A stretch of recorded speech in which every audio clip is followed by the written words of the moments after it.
Okay. Hello, everyone, and thanks for tuning in to PWD Allies podcast. My name is Brent Frain. I'm the host. Today is the final show of the season. It is 2024, December 30th. And well, today we're going to talk about the how year in review of 2024. How was 2024 for all of our participants on the show today? And what to look forward to, what's in store for 2025. Well, that's going to be an interesting segment today. So I really encourage people to tune in if you haven't tuned in already, or just your feedback on the podcast on the podcast version. So with that being said, let's start the show. Let me go around. Let me go around the table, Brent. Sure. I noticed that I didn't change your name, so your iPad today, and I apologize. I am iPad. So that's another reason why you should fire me as your producer, because I sometimes forget. I sometimes forget to change your name. So your iPad for today. Under the bus. So and then I'm beside you, and then we have Patrick, and then we have Minnie, and we have Joseph, and we have MAiD, and then we also have the disembodied voice. She's not in a window, but we have Chantel Monteur on the show as well. She's calling in. We basically like a phone line. We'll say calling in on the phone line. We have Chantel on the call as well. Yeah. Cool. So I want to thank everyone for joining us today on our panel here. It's gonna be a great show. Going to be lots to talk about, and just send your feedbacks on the comments section when you're watching this live. So Neil, let's start. Let's start off with Joseph. Okay, you're up. Start up. Oh, what? Huh? What? Wow. Were you even paying attention to? Okay, so yes, again, I was okay. Okay. One of the biggest accomplishments this year is advocacy.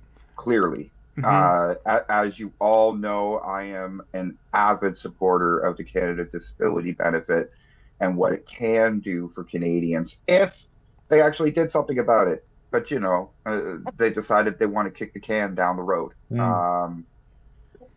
My initial guess of December 18th of the regulations coming out did not happen. Regulations come out again in 2 days. We'll see if they publish it on January 1st and see if they're going to start 2025 with a lie. Yeah.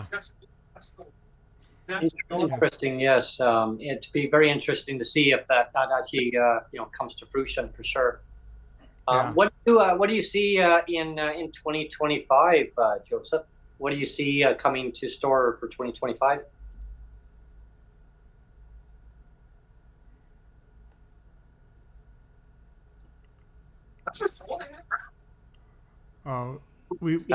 We've lost your audio. We've lost your audio, Joseph.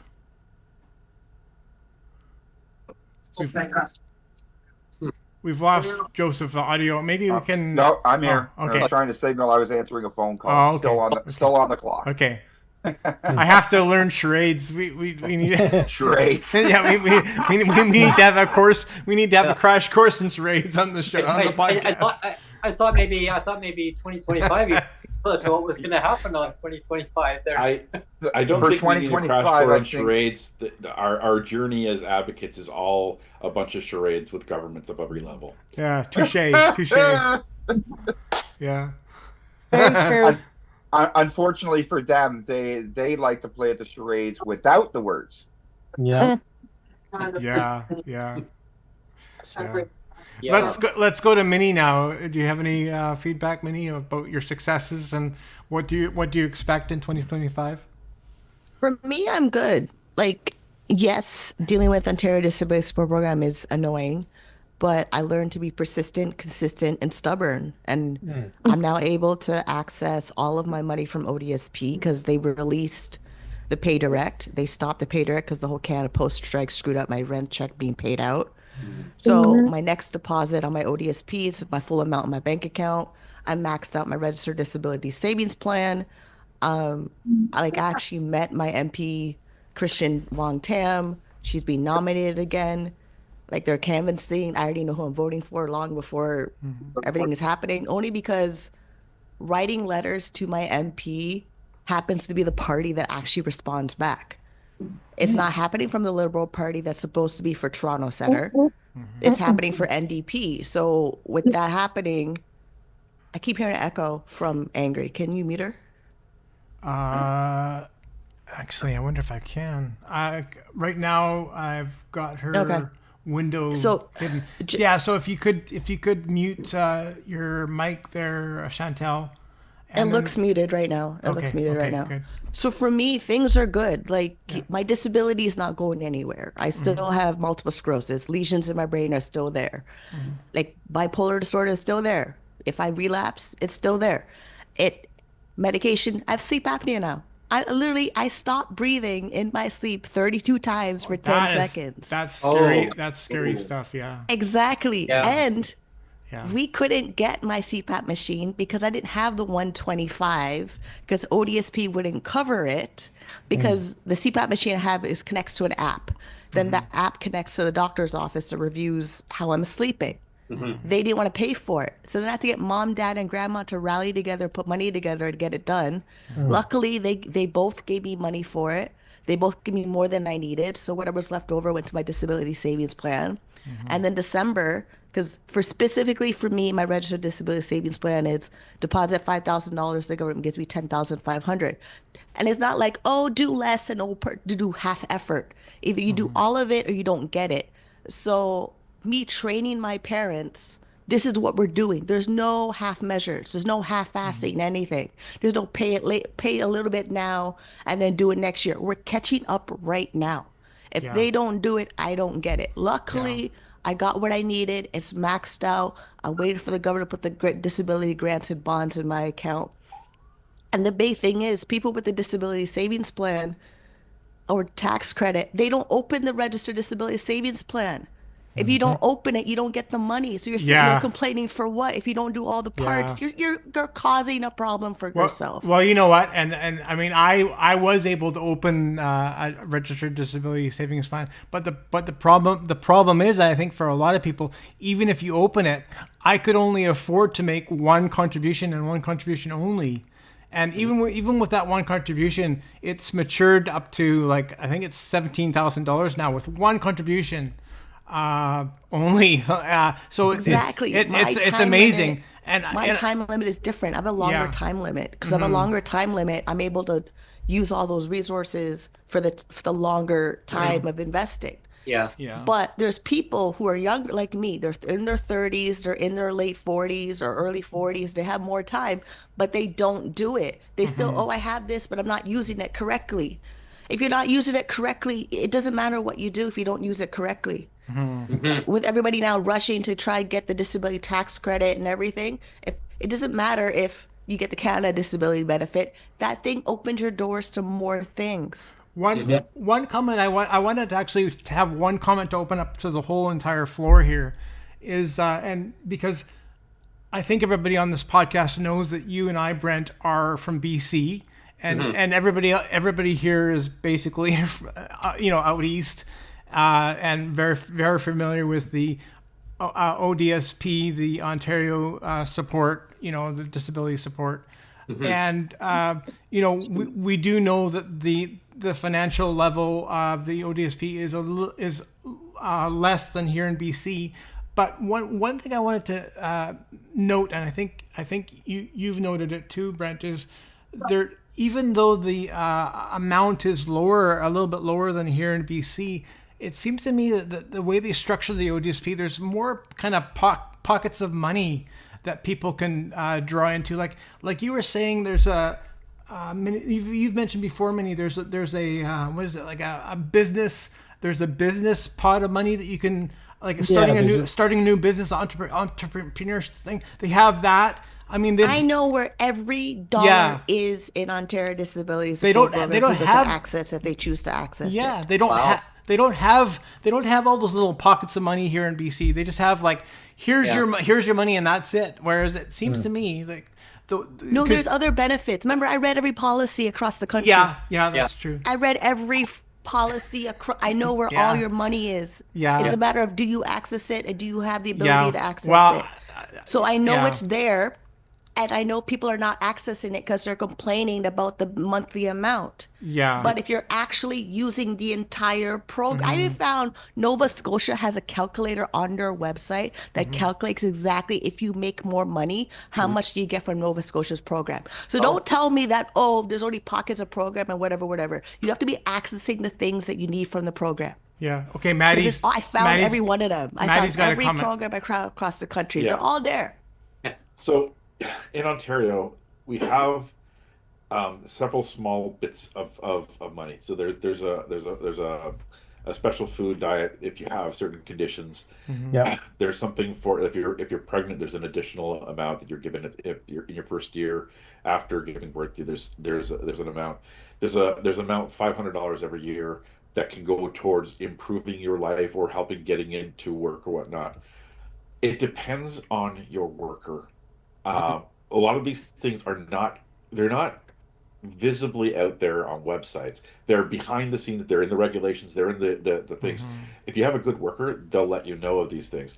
But they're not huge. They're small things, and these things have not increased with inflation. For example, the special food diet, the amounts for that we're given for that diet are based, they haven't changed in like 17, 18 years. And we know how much food inflation has happened in the last 4 years. And if you have allergies, the foods you need have increased like 100 to 300%. A loaf of gluten-free bread was $3.99 in 2020. It's $7.99, $8.99 now. Yeah. So yeah, we have these little pockets of things, but they're not big and grand. They're very small additional things, and they have not improved in the last 4 years. Like everything else has stepped up a little. Yeah. And I think that's it for me. Like, again, here in BC, the saying goes is like, you don't know what you don't know. I mean, as many has alluded to, like, we don't know what we don't know. And I think you can say it's the fault of you and me, Brent, that we don't maybe research enough. But I would actually say it's kind of the fault of the government, in the sense that, I mean, if they really wanted to help people, they would make all that information, publicly available and say, here is exactly what we offer. And it's all kind of hidden away. And it's like we have to play these little mind games, and it's just you have to kind of research. It's annoying. Yeah, research and dig into it and finding like where is it embedded into here and there. Yeah. I didn't know if Chantel wanted to pipe in or not. Absolutely. I'm on ODSP as well. I also get a food grant because my stomach can't handle like the foods that I loved before. But my children also have like issues with different wheats and stuff. So yeah, you're looking at, okay, I have to buy wheat bread, which is actually more than white bread. And it's like almost $8-9, and I'm thinking like they gave me $85. That was it for me, and for my husband, he got $45, and my children who have gluten issues, they only got $85. And I'm trying to put all this together, and with rent being over almost $1,600 now, and they're taking more than what they're giving. I get like $300 by the end of it, and that's after they paid rent. I get $400, and then that goes on bills. Everything goes on bills, and then I gotta wait till the 20th and pray to God that I bought enough food to last me till the 20th. So I don't get the Canada tax benefit. Apparently, I don't qualify for it, even though I'm stuck at home on oxygen, one leg, and the other one doesn't work.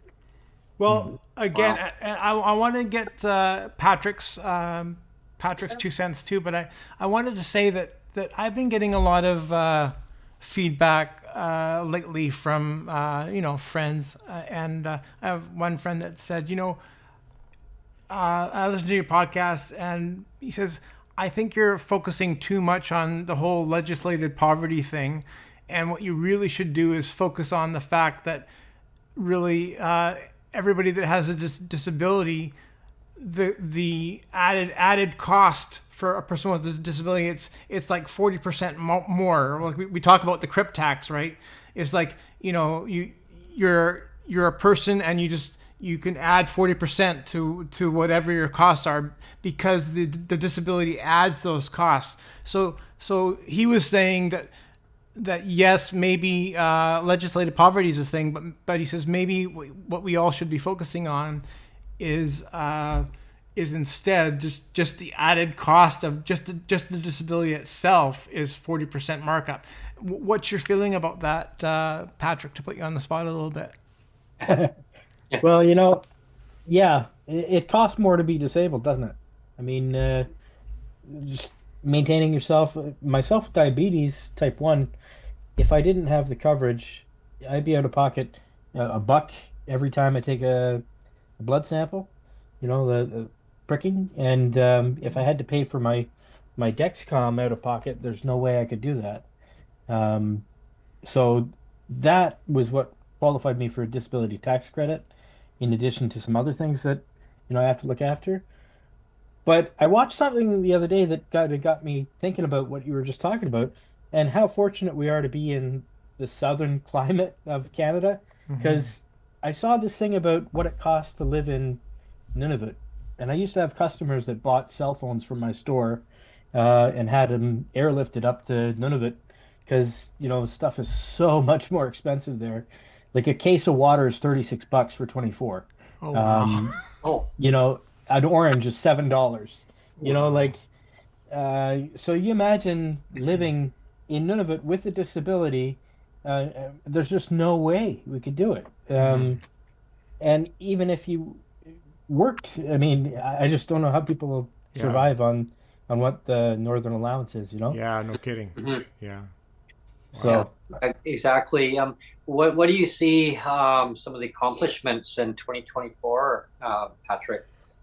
Well, like many, I take advantage of the RDSP, and I grew mine this year from about $65,000 to over 100. So I'm pretty proud of that. Wow! Congratulations! Yeah. Right on. Yeah, but I'm looking at it, and I could really fucking use that money right now, and of course I can't touch it. Yeah.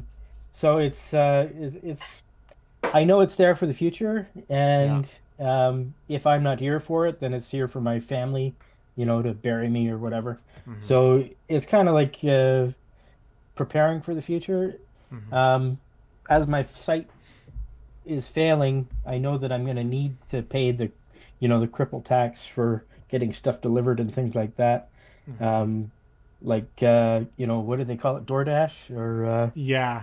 Skip the dishes and all that. Yeah. Instacart and all them. Yeah. Go shopping for me, because I tried to go produce shopping the other day just out with my family, and I can't distinguish whether something is good or not. In produce. Yeah. So I'm going to be paying those taxes, and I know other blind people do too. And talking about your vision, Patrick. So I know in the past, we've had you on a lot on the podcast. For people that don't know, you've been on the podcast a lot, and yes. you talk about your vision a lot, and that it's kind of gone through hills and valleys, shall we say? Yeah. Where it's it's had some moments of instability, and then it's been stable, and then unstable again. So right now, where is your vision at? Is it in a mode of instability again, or how's it sit? I don't know my number right now, but I suspect it's in the low vision range. Not legally blind, but that varies. It seems to be that like right now I got you on a pretty big monitor so I can see everybody. Yeah. But if I put it on the iPad or on the phone, I couldn't make it out. Right. And detail is washed out, colors are kind of washed out on things. So I don't know. when I watch TV, I'm more listening to it than anything else Okay. right now. Yeah. Mm-hmm. What do you see going forward for 2025, Patrick? Well, I'm going to continue just socking money away as much as I can. I put about $50 aside a month, which isn't a hell of a lot of money, but you know, with the 3-to-1 ratio, it increases a little bit.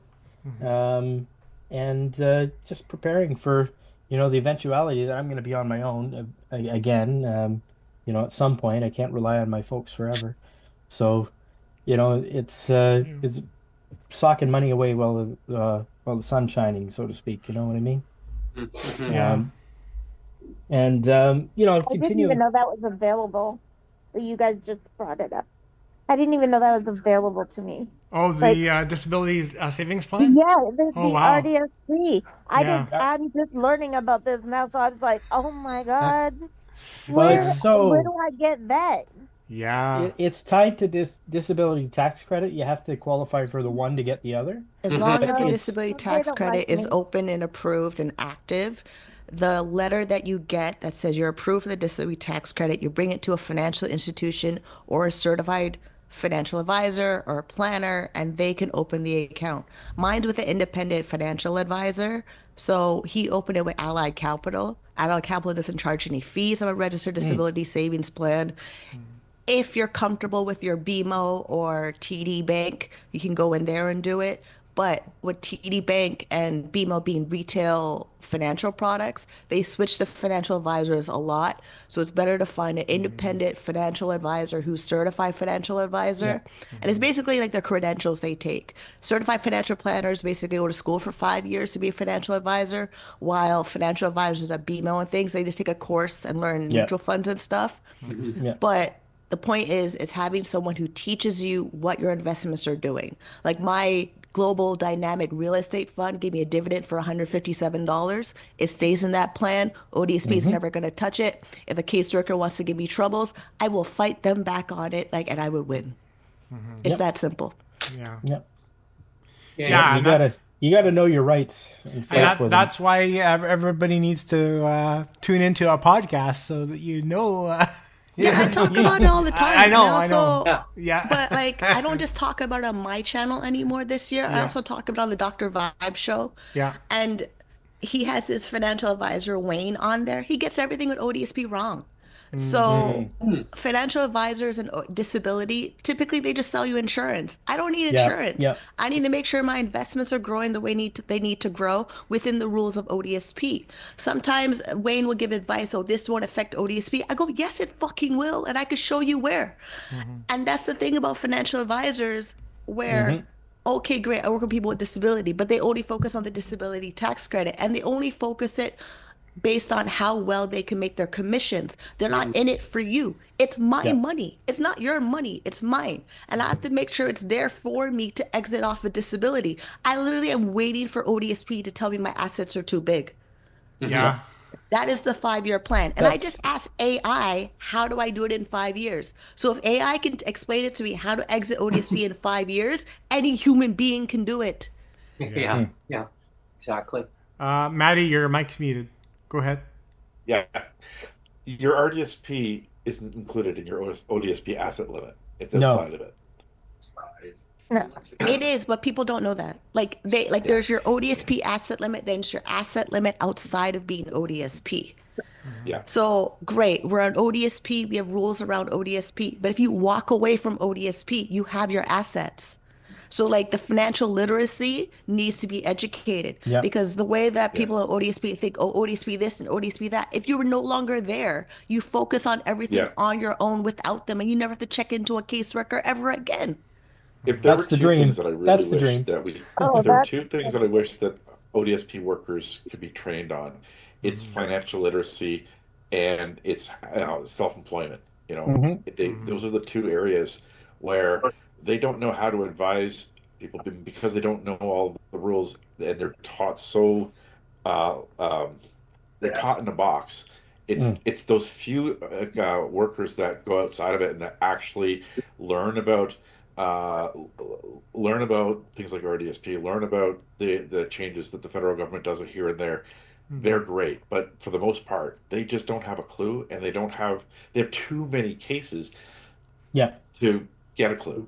And if you have one of those workers, you can lose out on a lot, because there are things that ODSP has and can do that can make things easier, and there's just things outside of ODSP. And I think sometimes, for those who can work, or those who can have family invest, we really need to help them transition to a life outside of ODSP in a way that's going to be beneficial for them. And most of us, we never, that's not our goal, because we're struggling with the moment now. Yeah. We don't look past. And I think ODSP workers 100%, could help yeah. us, but we need people in the community. We need allies who can be there, who can set the path. Here's a way if you're working. Here's a way if you've got outside work, people to help invest. The RDSP is one of the best things ever created, but it has to be used properly, and it has to be used knowledgeably, and it has to be used often. Yeah, and I guess that's the biggest downfall for me of our RDSP. It's great, but like I said in my own example, I was only able to make one contribution because I just don't have the extra money.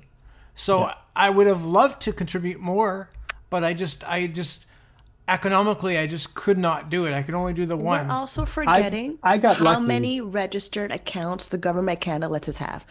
First home savings account, I have that. It's open in a segregated fund, protected by ODSP up to $100,000. RSP, segregated fund, up to $100,000. Tax-free savings account, up to $100,000. All my accounts have money invested in it. Every one of them having money invested in it. I know what's exempt assets, non-exempt assets, self-employed assets, partial exempt assets, gifts, voluntary. Every part of the policy that has dollar amounts in it, I made a plan for it. No, a caseworker is not going to remember all those things. That's fine. I will quote them back their policy when I talk to them in my benefits every single time. So great. We're only focusing on the registered disability savings plan, but there is 4 other accounts we still need to focus on to build your assets. And those are the other assets that help you live with a disability without government assistance, without all of the programs. Even putting any money that you get into a TFSA that earns something that you're going to take out again, you're making a little bit. Like there's ways of even you can count your pennies to push a little bit by using some of these government systems that we have. Again, financial literacy. Financial literacy is, I think, something that I find that a significant number of us with disabilities just have never been taught the basics, and we certainly haven't been taught these things. I mean, financial literacy is not taught to regular non-disabled people. I talk to those people too. They don't know half this. Anybody how don't use the registered education savings plan for their children, and the government matches their contributions for their education, that they don't use it, and that has the worst time limit than the disability savings plan. Literally, when the kid turns 15, they lose all the benefits of matching contributions in the education savings plan. We have at least have till we're 49 years old to get everything from that from the disability plan. But if you had children and wanted to use the registered education savings plan, you literally have to do everything before they turn 15. That means if they have a job, like luckily ODSP says, if your children are working, all their income is exempt. If they're in full-time school, they're in full-time college, all their income is exempt. Then the family needs to make sure that they build their assets if they're able to work. Because sitting in a whole generational family of everybody on disability and everybody not working and everybody waiting for the government is going to cause more problems long-term. So great. We know all these things. But they're there. I literally can ask AI these questions and it gives me an example and it gives me sources of the information. So it's not like, oh, no one's going to help me. Oh, I'm going to sit here and just no one's going to help me. The information is there. We're all have access to the internet in some way. So that means some way someone can ask AI these questions and get a plan. Now, I just have to ask, Minnie, have you ever watched Terminator? Are you familiar with Skynet? And I'm not worried. Like, look, we have technology today that helps us today in our situation today. We're not waiting for somebody in Parliament or MPP to maybe make a policy and do something. Prince Charming is not coming. So once I accepted that in 2024, Prince Charming is not coming. Yes, mom, dad, and grandma will do what they can when they can, but they really don't want to. I turn 40 next year. My family does not want to help me as much as they want to do. So that means I have to make sure my internet business is making money, my coaching business is making money, my financial advisor business is making money. Everything that I'm capable of doing has to make me money so that I can walk into a disability office and not be on disability. My disability doesn't change. The prescriptions don't change. My follow-up doesn't change. My B12 shots don't change. My infusions don't change. Those things don't change. But I call the pharmacist and ask them how much these things cost. And it's in my financial number of how much I need to have so I can leave disability completely. Like my CPAP machine, I know it's $775. That means in 5 years, if ODSP wants to be a dick and not give me my CPAP machine, I have my money ready for my CPAP machine. Like that's the whole point why I got my pay direct terminated, so I get all my income to myself, so I control my money. Next time is the Canada Post strike, I'm ready. Yeah. Like we're sitting here waiting for, no, Prince Charming is not coming. The government don't care. We need to do stuff for ourselves. How about Joseph? Is Joseph coming? Here I am. You're not on camera yet, though, MJ. Hi, MJ. I was You're looking for Prince Charming. I was making a joke. Oh, okay. Yeah, you're not on camera yet. Oh, there you go. I'll make sure that I pop you in there. Just give me 1 second. The AI seems to be smarter than the government. No, it's better at communicating. That's not hard the to. difference. That's not hard to accomplish. Yeah, really. it's a communication challenge that we have with government most of the time. It's not necessarily the government's good or bad. It's they're Because lousy even when there's communicators. people in government that wants to change a policy to make our lives better, they claim there's so much red tape they can't do anything. Then why the hell are you there to begin with? Exactly. Yeah. Exactly. So we just had MJ join in, and MJ, I think you know what the questions are for this podcast. The first question is, what successes did you have this year in 2024? The second question is, what do you expect or not expect for people with disabilities in 2025? Go ahead, MJ. I expect more of the same. Status quo, yeah. Yeah.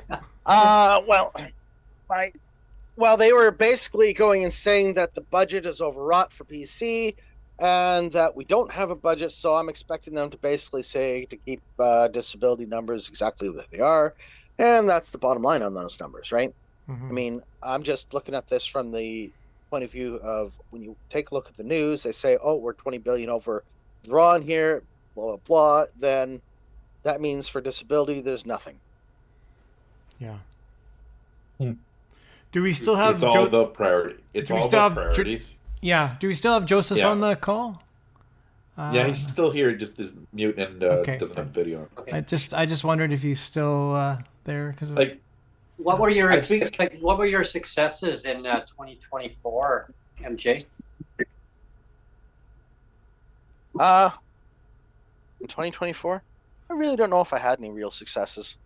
Other than talking to people about UABI and starting to get more people to understand the benefits of UABI, because I'm talking to conservatives and libertarians on Spaces, and one of the things you've always find with conservatives is they have that attitude of, oh, just buck up and suck it up and get your life going, blah blah blah. And part of the problem I have here is trying to explain this to these people that it's a bigger picture than just going and handing out free money. It's giving people the ability to have choice and opportunity and so on and so forth.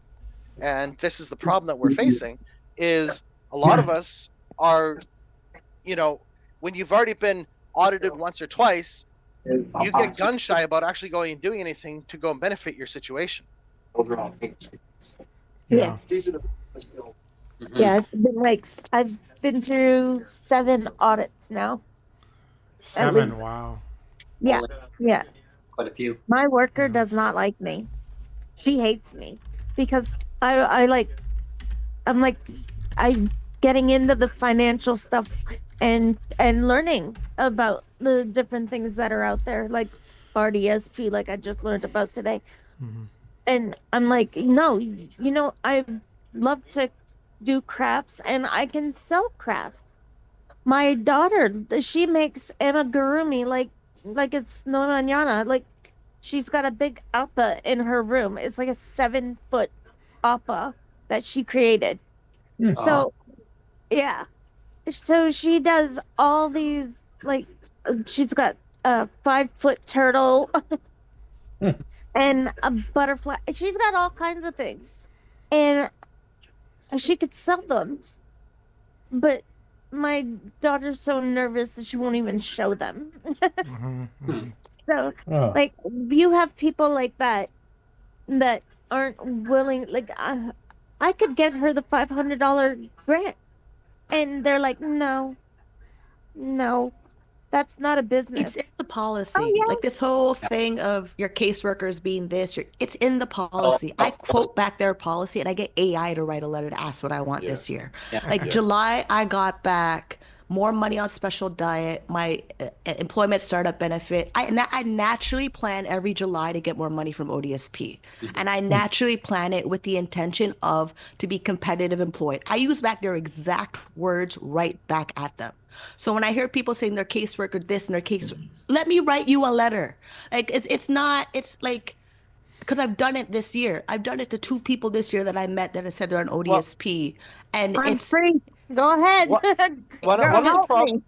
Because the thing is, if you're actually doing the thing of becoming competitive employed, from running a business or doing a job, or your family is trying to do those things, and then you have a caseworker that's not doing it, speak to her supervisor, go to legal aid, write to your MP. They have to do it. It's in the policy. Stop digging around and let them control your life. Because I don't let them push me around. Like I had 5 people try to tell me that I couldn't stop PayDirect, and I knew I could do it because AI told me to. So I went back and did it again. So you have to be persistent, consistent, annoying, and stubborn. Show up in the office, get what you need, and walk out. Because let a caseworker say, oh, the caseworker stopped this, the caseworker stopped that. The caseworker is there for a 2-week paycheck. That is their job. Their job is to execute the policy that you qualify for and every benefit that you're eligible for as a member of the benefit unit. So as a member of the benefit unit, access every fucking penny that government has. Go ahead, MJ. Absolutely. Well, there's a job that can be replaced by AI. The workers. How about that? Problem solved. I mean, when see, here's the thing with AI is I understand how to use all the chat GPT and all the rest of that. But it's asking the right questions, formulating the question in such a way to give you the right result that you're looking for. I mean, a lot of people don't know what questions to ask, and this is what the situation is with a lot of people. I wrote it like I literally had AI. How do I terminate PayDirect? It gave me a whole thing on Gemini, Google. Then I recorded my screen with the AI talking and posted on my Instagram. Okay, that's you. Right? You have to understand not everybody is savvy as all of us sitting here. Right? There's a lot of people out there that are on disability that are not as savvy as us. Unfortunately, this is just the reality that we're dealing with. Well, we can't afford technology, a lot of us. That's the biggest problem for me. I don't even have a computer. I have a phone that I found on a bench like 4 years ago. That's it. I mean, that's what I'm using. I'm sorry for whoever lost it, but you know what? Losers, weepers, finders, keepers. It was meant for you to find it. Yeah. I mean, doing the advocacy, that's taught me how to be more savvy. But not everybody's into the advocacy as much as we are. So they get lost in the shuffle, and it shouldn't be that way. We need better rules. We need better regulations. And I believe I said we need less regulations. Something on AI from AI about legislation and how it could change in just one question. Just one. How do we do things different than we've been doing now? How do we fix everything that's broken now? And it wrote it all out. and I helped. Of course, I went back. I didn't like some of the things it said, and I added my own wording. And then I sent it to Neil, and he's like, "That's a good start." Do you remember that? Yeah, yep. Yeah. And that's where we need to start: is legislations, rules, the regulations. It all needs to change. We need to know. Everything needs to be transparent. We need a Freedom of Information Act like the Americans have. Yeah. And we need to get it done ASAP, because no government is telling the truth. No matter if it's Pierre, no matter if it's NDP, I don't care who it is. They're not going to tell you everything because they want to pocket some of it for themselves. Guaranteed. Yeah, and you just so you guys know, we do have a Freedom of Information Act. You can apply for stuff that's been requested as FOI in Canada for free, but if you want your own investigation to go on, then you have to pay for it. Yep, I've used it several times. The FOI legislation that we keep saying needs to change. We have to know what we want to change. That's there. Like, I know change self-employment. I know change couples. I know I know what to change. This is why I write my letters to my MP. I know to change pay direct for people that are capable of paying rent on their own. Like, those are the things I fought for this year on my own, because there wasn't an organization who was going to fight for the things that I know to change to make my life better on ODSP. So I had to do it myself. I also know that Wellesley Place office has computers there available for people to use. So, and I know that March of Dimes has a technology clinic. Like, there are charities that have resources and skills programs that are available, but if you don't actually want to do those things, they're not available to you. I know what's there. I know what programs are available. I know, you know how much honorariums I got this year for doing focus group research and interviews? This year but alone, not everybody is accessible to actually attend those charities. I get that, but sometimes people sit there and say there's nothing there when there actually is something there. But if they're saying that they have that have limited resources, or they don't have the opportunity to get there, then that is truly a problem you need to acknowledge. Yeah. Not everybody but some people fully say there's nothing there and hold up a brick wall, and there's actually is some. So sometimes they're asking the wrong questions, because sometimes they hold the brick wall that there's nothing there. They don't look, they don't ask more people, and then they keep complaining there's nothing there. There's not always they're not always saying that there's nothing there. Sometimes they're saying, "I'm sorry, I can't get there." And a lot of challenges that autistics have, and those with intellectual disabilities, is most of these things are hidden systems. They're not documented well, and the places that we may know to go for one thing, if it doesn't have links or places to others, it's really challenging to figure out where things could be. It's the problem shouldn't be on us as people with disabilities to know all of these things. The issue is, and I hammer it again and again when I have consultations with government, it's a lack of communication, and it's a lack of, the real big thing that I was really pushed, that if we're going to have a Canada Disability Benefit, if we're going to have this inclusion action plan, what we really, really need are those folks who can do service navigation. Service navigation will open the doors for people who can't find the door. It'll streamline things. It'll make sure that government programs are actually utilized and efficient. Well, you just in BC they actually have an FOI fee, like fee to play, and the government of the day, way back now, they've actually implemented it. And so when, like, say news, they do stories, they gotta keep paying all these fees, and then when they pay the fee, then they find that there's missing documentation. Oh no, that's the wrong ministry. They gotta do all over again. And it's whole bureaucratic red tape garbage, right? But in Canada, the fee for FOI is like $5. Oh, well. Well, Maddie, you just said something. It's not that much. Maddie, you just said something important, though, too, is that you said that the information is not easily accessible or available. And I think that's the thing to really hammer home, is it's not available on purpose. It's deliberately not available it's on purpose. And that is where you can squarely put the blame back on the government, because you can say that you and I, Brent, we're responsible for our own well-being, and we should research things. That's all true. But when the government deliberately hides stuff and says, "Oh well, sorry that we hid all this stuff away. Sorry about that." Well, you can find it online.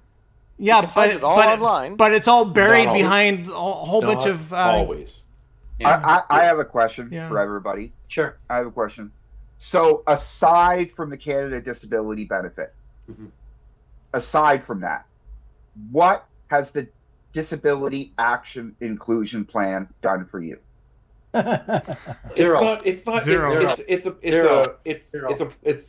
It's not actually active yet. Like the first thing in it was going to be the disability benefit. It's got a 4 or 5 year plan of other things it's going to do. We can't see the reality to it yet because why do we need to start with the employment side? Why couldn't we start with housing? This government loves talking about health.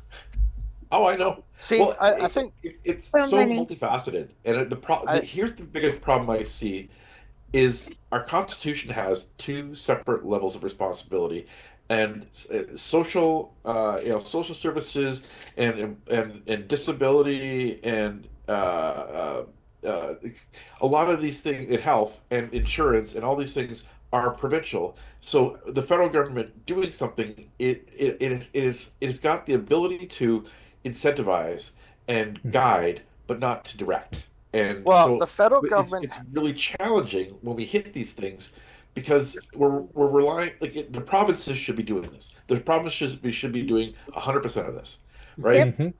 They don't, so the federal government sees that they need to get in some place, but because we're seeing this, how long it took things like the childcare and dental and other things, the provinces don't like the government playing in their area unless it comes with a lot of money. But there's only so much money that the federal government has to incentivize things, and it's all about priority. So it's priority, it's the damn separation of responsibilities, and it's provincial governments that like the status quo, even though the status quo is hurting so many of us. I saw an interesting comment, Brent, today on the BC Disability Caucus page.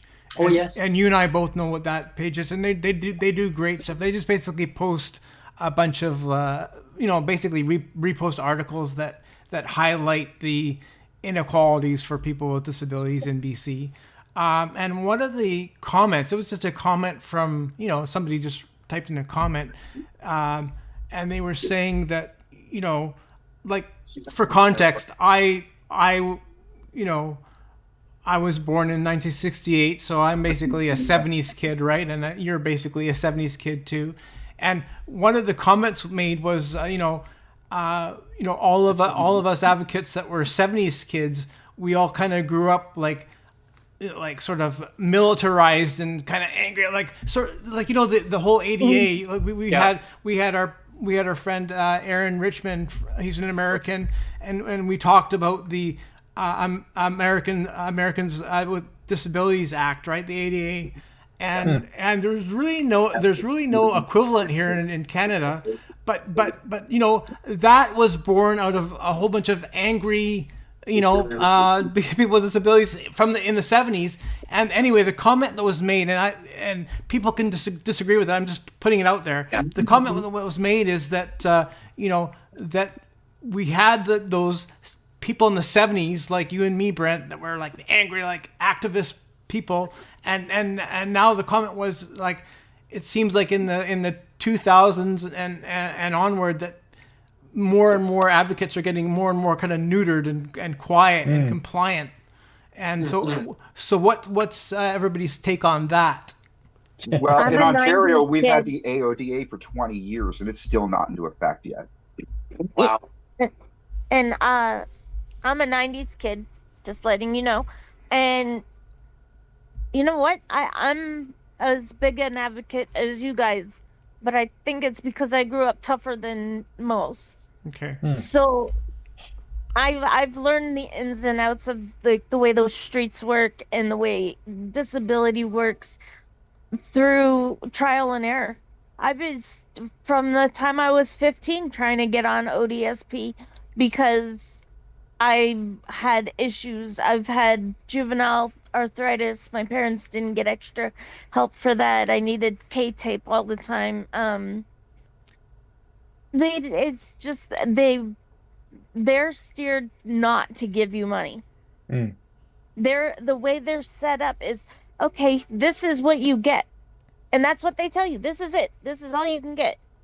They don't tell you, oh, there's stuff for wound care. There's stuff for this. There's places you can go for that. There's no mention of March of Dimes. I'm just learning a March of Dimes right now. March of Dimes does nothing in my area. They're not active. But the president had a meeting for March of Dimes of what he wanted to do to expand the company. He knows my list because a lot of stuff he's missing. That the financial literacy thing needs to be in all the programs because all they teach is how to be poor. Where I won't sit down and just be poor. It's just not going to happen for me. But March of Dimes did it. Shay did a town hall. Race and Disability did a town hall. Like, most of the ones that want to move forward, like move your life forward, want you to have skills and resources and talents and things like that. But all the ones that are double the rates or ODSP Action Coalition or KILT, they literally just keep you small. So you need to figure out what you want for your life long term, because if you went around following all these organizations, they're only in it to get their government funding. You realize that. But and then that's not really the case, though, Minnie. I mean, I went to all of them. I went through every meeting and all of them and asked them all the questions. I'm going to ask you the same question everybody else of everybody else. If Ontario only has 200,000 jobs and 800,000 people on assistance, at what point do you decide that somebody should die because they're going to be poor? See, that's the thing. We need to raise rates. Otherwise, we do. I'm not saying not to raise the rates. rates. I'm just saying the intentions of certain organizations are like, if you go there for support and you go there with a different mission than what the mission is in that organization, they lead you in a different direction. They lead you in a different direction. So if you don't know the direction you want to have, and you're following the organization with their intention, because they make their intention based on how they get their government funding. When they write their grants and do other things, that's how they get their funding. I went through so many charities this year. Okay, let's just have anything else. Hang on. Yeah. We'll get Maddie to speak, and Sorry, I apologize. I know we'll get Maddie to speak, and then I know that MJ's got his hand up too. So just finish your thought, Maddie, and then we'll get MJ to pipe in. I've been involved in all these organizations as well, and if the biggest problem we have, and we all agreed about 3-4 years ago, that getting the income we have to a level of at least at the poverty level is the most important thing, because without it, if you don't have a basic income, if you don't have ability to get work, if you don't have a place to live, you don't have money for food, your mental health, your physical health are all going to decline. So the reason why this is the first thing and the most important thing to push for is just for basic ability to survive. It's not the only thing these organizations push for. When we do budget consultations and whatnot, there's other things. Improving the lives of people that can work. That's also a thing. But so many of the people on ODSP are barely surviving, and that is the reason why all of these organizations are pushing this first. MJ, I eat three meals a day, or 3 meals a week. Sorry. 3 meals a week. I used to eat 3 meals a day before Trudeau came into office. And now that he's here, I'm eating 3 times a week so that my children can eat 3 times a day. Yeah, that's not good. I just wanted to get MJ. Go ahead, MJ.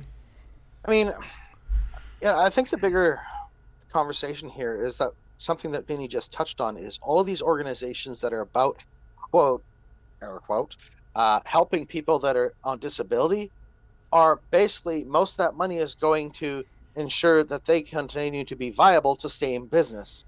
And most of the time and money, and all that money doesn't go to actually financially helping people. It just goes to create jobs off of our government tax roll. And this is part of the problem that we're facing here, is we have a large extended bureaucracy that's being paid by our government to go and keep the, quote, help out the people that are disabled, that's also being, like being paid by the government. So what we have is this continual cycle that's been created of an entire system that's designed to ensure that people stay disabled, stay poor, stay in a certain situation, and they don't go and aren't able to move up. So all of these organizations are taking hundreds of millions, if not billions, across this nation that could be actually going directly to financially helping people that are on disability. And yes, these people are making good money in their jobs, working at Work BC and all these other programs that are out there for people, and that's fine and dandy. But then again, here we are back going and getting what, $1,400, $1,500 a month in BC. It's trickle down economics, right? Exactly. Yeah. And so what I'm, I was part of a larger discussion on this earlier today in a space, and a lot of people are starting to come to the realization that the bureaucracy that's been created is not there to help us. It's just there to make things worse. Bureaucracy's purpose is to serve bureaucracy. It's That not is to true. serve us. Yeah. It's not to serve us. Yeah. No. Yeah, 2024. But these charities are offering me jobs, and I literally won't take their job because they won't pay me in cash. They want to pay me in a gift card. A gift card makes the corporation rich. So when these organizations of March of Dimes and all these little charities want to offer me something because my knowledge, my experience, and all that, and they cannot pay me a dollar amount, it's a problem, because every time they buy a gift card, it gives them a tax break. Yeah. It makes them better. And then, I'm on ODSP, you can't really do that much. I call them out on their bullshit lie because I know it's not true. If they're we can paying make me $1,000 a month. if they're Come on. paying me properly, I can leave ODSP. The same organizations that claim to help people at ODSP claim they want to hire you, but don't want to hire you and pay you what you're worth. Yeah. That's a big problem here in BC too, Brent. yeah. Remember that, there was especially when it was with the BC Liberals, remember, there was a whole economy of I'm better off to be a sweatshops. consultant to my MPP party and get paid what I'm worth than actually do an organization that's actually trying to make a petition to an organization. Yes, but you have to remember, you're one person. Not everybody is in the same position as you. I know that, but we're talking about what happened in 2024. I haven't been on the podcast in a very long time.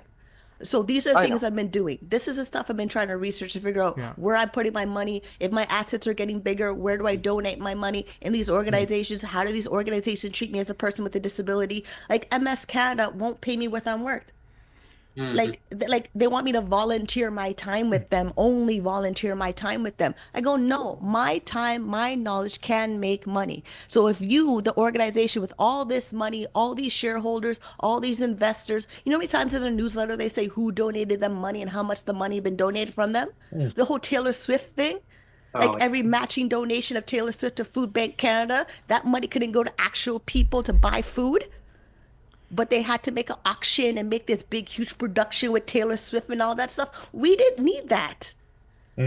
But we didn't need that. But remember, the amount of money these organizations get, they can actually supplement our income because it happened this year.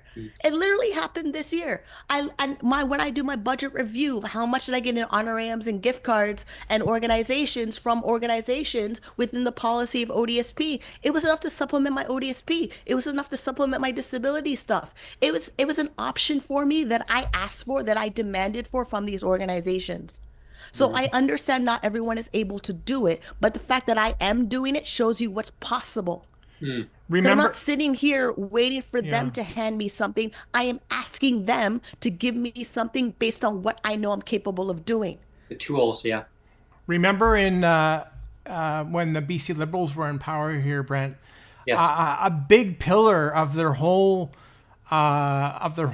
program for people with disabilities was let's endorse sweatshops, right? I mean that was a legit strategy. I'm not even joking. There was legitimate sweatshop employment opportunities for people with disabilities. Things like sit there and put a popsicle stick in a box.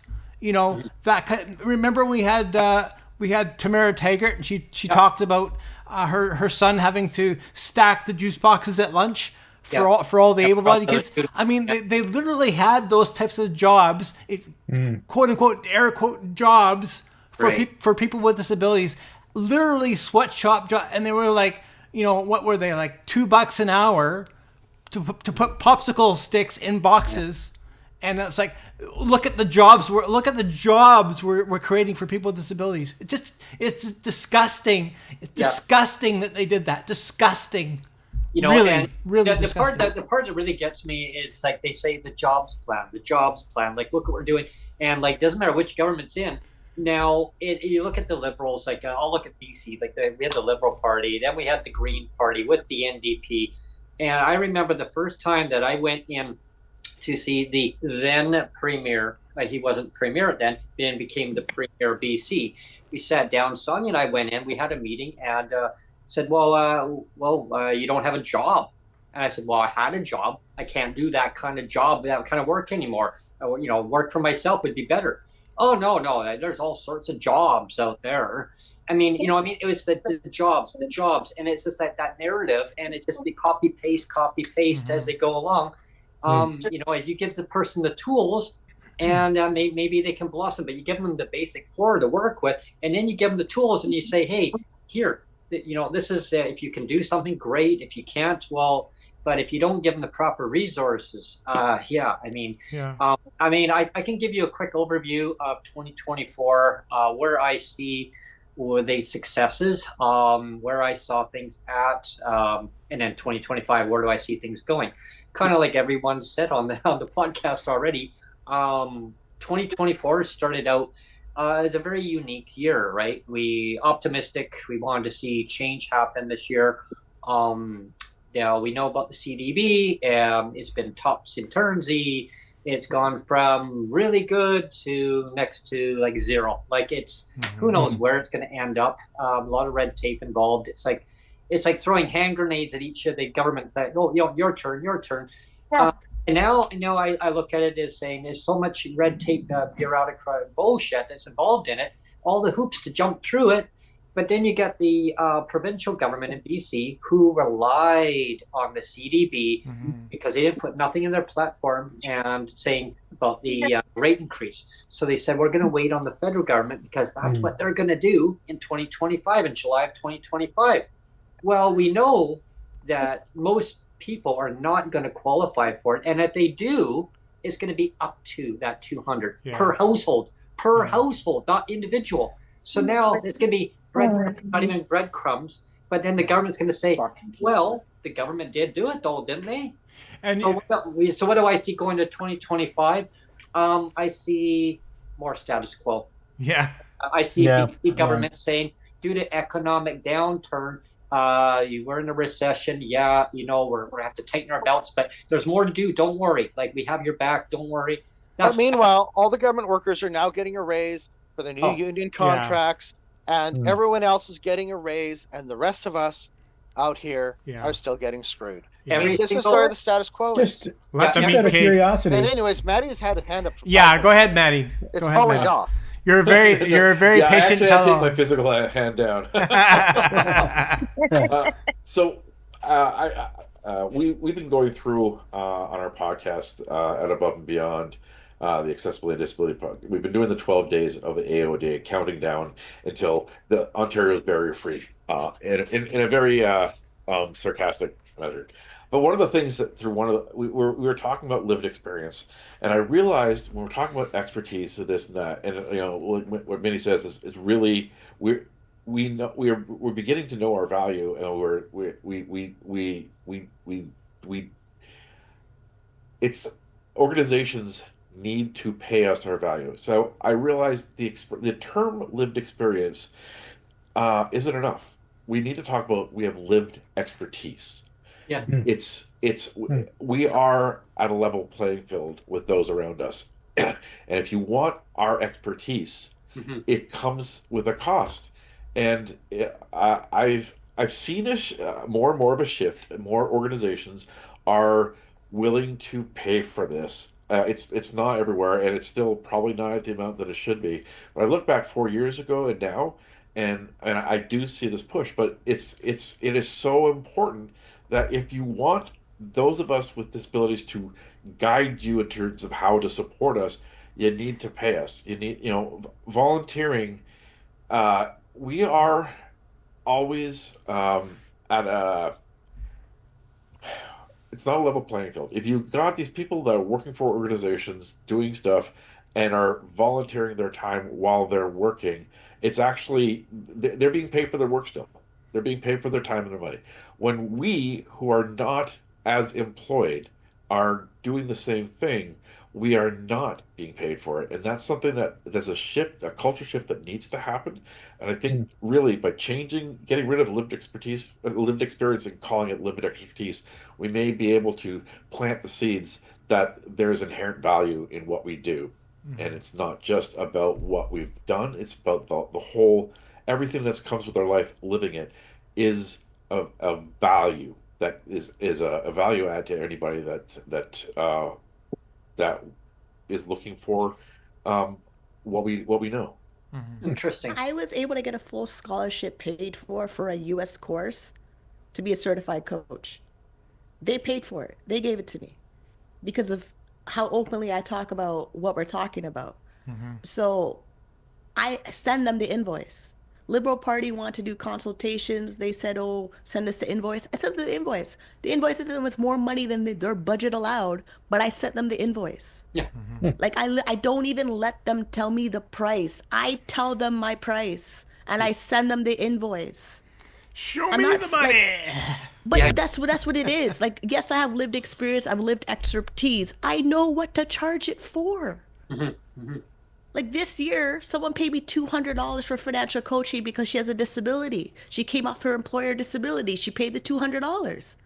And then now I'm trying to determine what to charge. Yes, there's a sliding scale, but at the same time, my sliding scale needs to make sure I'm not wasting my physical energy on someone who may or may not be ready to execute the plan. Because the knowledge doesn't change. The way I'm organizing my courses and coaching with AI now doesn't change. The results are still the results. I'm able to execute the results from other people. What I learned about people that are on ODSP or any disability program that exit their programs, they don't talk about what happens when they left. They just left and they're gone. And anybody who was disabled and poor and no longer anymore, they're above the poverty line, they're above middle class income, they don't talk about it anymore. They blend into the non-disabled people. So we're sitting here thinking that, oh, it's impossible to leave assistance and impossible to do this, when the people who've left, they are not telling us how they did it. They're not telling us. They're just out there living their rich, best lives, and that's what they're doing. Like Richard Branson has dyslexia. He made his dyslexia foundation, richest billionaire in the world with his disability. He spends all his money funding dyslexia research and all those support programs. Like he's like that is what's happening with people with disability. When I look up your disability, your condition, and entrepreneurship, I can find everybody in your disability, in your category, who's self-employed, running a business, charging a lot more money than what they get on assistance. They're actually charging the same amount. So if they get $2,000 on assistance, they're charging $2,000 in their coaching practice. Like Serona V, he's an American. He has cerebral palsy. His spokesperson is a Power Ranger, full-on Red Power Ranger doing a sales video, charges $4,500 in his coaching practice.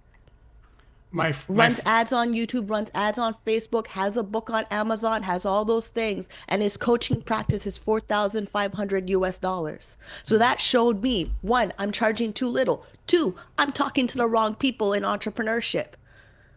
And then, caseworker disability, don't want to understand self-employment disability, speak to a fucking bookkeeper. I'm not a bookkeeper. They can talk to accounting. They can fully talk to accounting. They can email accounting. They can go to accounting. They have to the ministry and finance. They know how to properly do general accounting practices. They can do the general accounting practices. They're not going to stress me out to give them more paperwork and anything I'm doing to be self-employed and charged by expertise.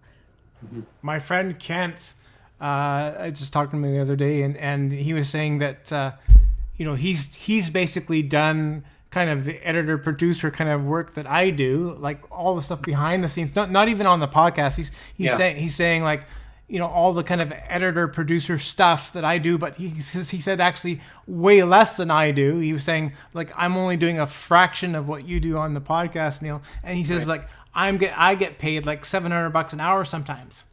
Wow. So I mean, should show you, Brent, like, like potentially you and I could be making like $300 to $700 an hour. I said that the last time I was here. Yeah, you I didn't know. realize that. I said that. Yeah. I said, what skills do you have Yeah. that you can market online and send somebody an invoice to pay? PayPal you already have your PayPal donate me PayPal account. Yeah, You log in your PayPal and click create an invoice. Yeah. Same button right there. Same account. Same thing right there. You guys can both offer, like Neil, you can offer podcast hosting skills, right? You Yeah. can do it for other people. You have a lot. When I'm on any podcast with other people, I see their value. The very fact that they're doing stuff is value. The very fact that you're advocating anywhere, there's value. And I think that we do not. I think we get stuck in undervaluing ourselves because we are in a system that we see in our bank account how undervalued we are, and we don't know how to break through that. But every one of us that are on this podcast, every one of us here has the expertise of our life, the expertise of the things that we talk about. It's very obvious that we have value, that we should be able to apply in other things, and not in a 9 to 5 way, but in whatever manner of energy that we have. Yeah. So hey, I'll be your cheerleader. There you go. Tom, the pink guy was just calling on the phone. Oh, was he? Oh, okay. Yeah, you got Sonia. So take the phone, take the call. Chantel, go ahead. Like when you talk about value, as you guys know, I've been trying to look for a dog to adopt. I've still not got a dog that because the adoption agencies for these dogs, the humane societies, won't give me one because I'm disabled and don't make enough. Can you foster an animal? Not even a joke. I've even offered to foster animals, foster to adopt. Like, so I'm slowly paying into it while, the dog is being taken care of. I've offered, I know how to do a whelping pen. I know how to do weaning. I know how to train dogs. I've offered to train animals so that they're not brought back to the shelter. No, they won't. No. Are you only looking to be hired by another company? No. Are you looking to start your own company? I can start my own company. I could train dogs all day long. I love dogs. I love dogs. Starting your own company is a different mindset and behaviors than waiting for somebody to hire you. Oh, totally. Right now, I'm not waiting for anybody to hire me. I've been actively saying I can help your company by training these dogs so that nobody can bring them back. So then build your social media. Because there will be no reason. Build your social media so that it teaches like 1-minute clips of how to do that for dog training. Like Cesar Milan or Cat Daddy on my Crazy Cat documentary. Like, that's how, because Disabled Girl on Fire, she runs a doggy daycare. She's an American. Their disability program is worse than ours, but she runs a doggy daycare. Then she does the buy nothing refurbished furniture and sells it. So if you're willing to build a business plan, because RISE helps people with mental health and addiction launch a business, and they give you a mentor to help you launch your business. It's a national charity across the country that does it. There's only one thing that's stopping me, and that's portable oxygen. Yeah. I am stuck in an apartment and have been for 6 years while they decide whether I fully need it or not. Even though I've been on it for like 6 years now, they're trying to still decide whether they should give that to me or not. It's $1,400 for a machine. I don't have that. And I'm not asking others for it either. Because that's my pride. That's my native pride. And I'm going to like hold that like till the end. Because that's something that my grandparents would say, you don't ask people others for help. You get it done yourself. Well, I'm sorry, I can't go foraging in the forest like they can. And I just, like, I physically can't.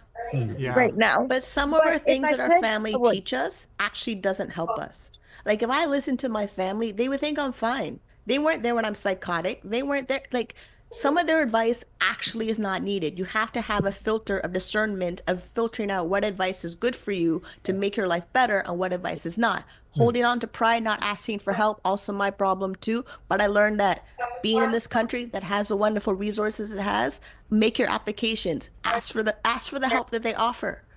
Instead of sitting around waiting for some Prince Charming to walk through the door. He's not going to walk through the door. You have to walk out there and find out all the stuff. Yes, I get oxygen is a complicated thing of walking around with. Once that problem is solved, like my CPAP machine, I'm there falling asleep washing dishes. But now the CPAP machine is there and I'm able to sleep through the night with compressed air in my lungs all night long. I'm able to think better. Now that I'm able to think better, I'm able to solve a different problem. So yes, if oxygen is your biggest barrier, we need to figure out how to get your oxygen tank. If it's building a GoFundMe page to fund your oxygen tank, then that's what we do. Yeah. But sitting here waiting for another program or another caseworker to say, hey, here's your money, they're not going to do that. Yeah. You literally have to go to them and tell them, I need these things. How can I get it together? So great. I know ODSP will give you the $500 if you can prove your business plan. So great. When you have time or your kids are capable to help you, make the business plan. So the business plan is one less thing that's done, and then an oxygen tank, next one. That way you can't say, I'm waiting for my business plan. I don't have my business plan. You have your business plan and your oxygen tank. Then we figure out what's next. I just wanted to hop on something that you said just now, Domini, and it's a little bit of a different tack, but you know, you kind of alluded to the fact that there's a first person, you know, there's a first person story of this is my disabled experience, right? My disabled lived experience, first person, and then there's you know, my parents. You know, when I was growing up younger, they could say, well, we have secondhand experience with a disability because our son is disabled, right? So that they can say we have secondhand knowledge of that experience. And then there's others that are just friends of friends, and they can say, well we have third-hand knowledge. We have third-hand knowledge of the lived experience because we have a friend of a friend that has this, right? And I think it's important to qualify and realize that the best people that have the most knowledge of that lived experience is going back to the first person again, like the actual person that has the lived experience, like trust that. But I also learned it in therapy. The amount of years I did cognitive behavior therapy and rehab and recovery and 12-step programs, they make you take full responsibility of your whatever it is. It's like, okay, great. I'm on a system that causes all these problems, but they're out of my control. So I need to focus on everything that's in my control. Once I figure out everything in my control, then I can break down who needs to help me where. Like when I did my colonoscopy appointment, I had to hire a PSW to take me home from the appointment. Yes, my family, I told them, hey, can you help me with this? They're like, oh, we'll help you. But they also work 40, 50 hours a week. So when was that possible for them to do it? So then I just tell them, hey, you guys work 90 hours a week. Can you give me your 1 day work of pay to pay for my PSW? That's what they did. So they end up paying for the PSW. They end up paying for the CPAP machine because I had to literally show them the facts. They cannot help me because your resources are over here. Great.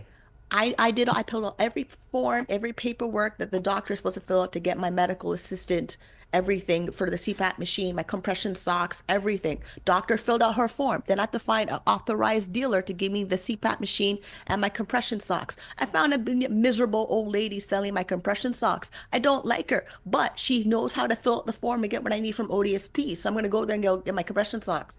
The CPAP machine, that lady's way nicer. I only have to see her once every 5 years. I also asked her, if I have the money to buy my CPAP machine in 5 years, can I buy it on my own? She said yes. Every time I get my prescriptions delivered by FedEx and Shoppers Drug Mart, I ask them, how much does this cost? Can I buy it on my own?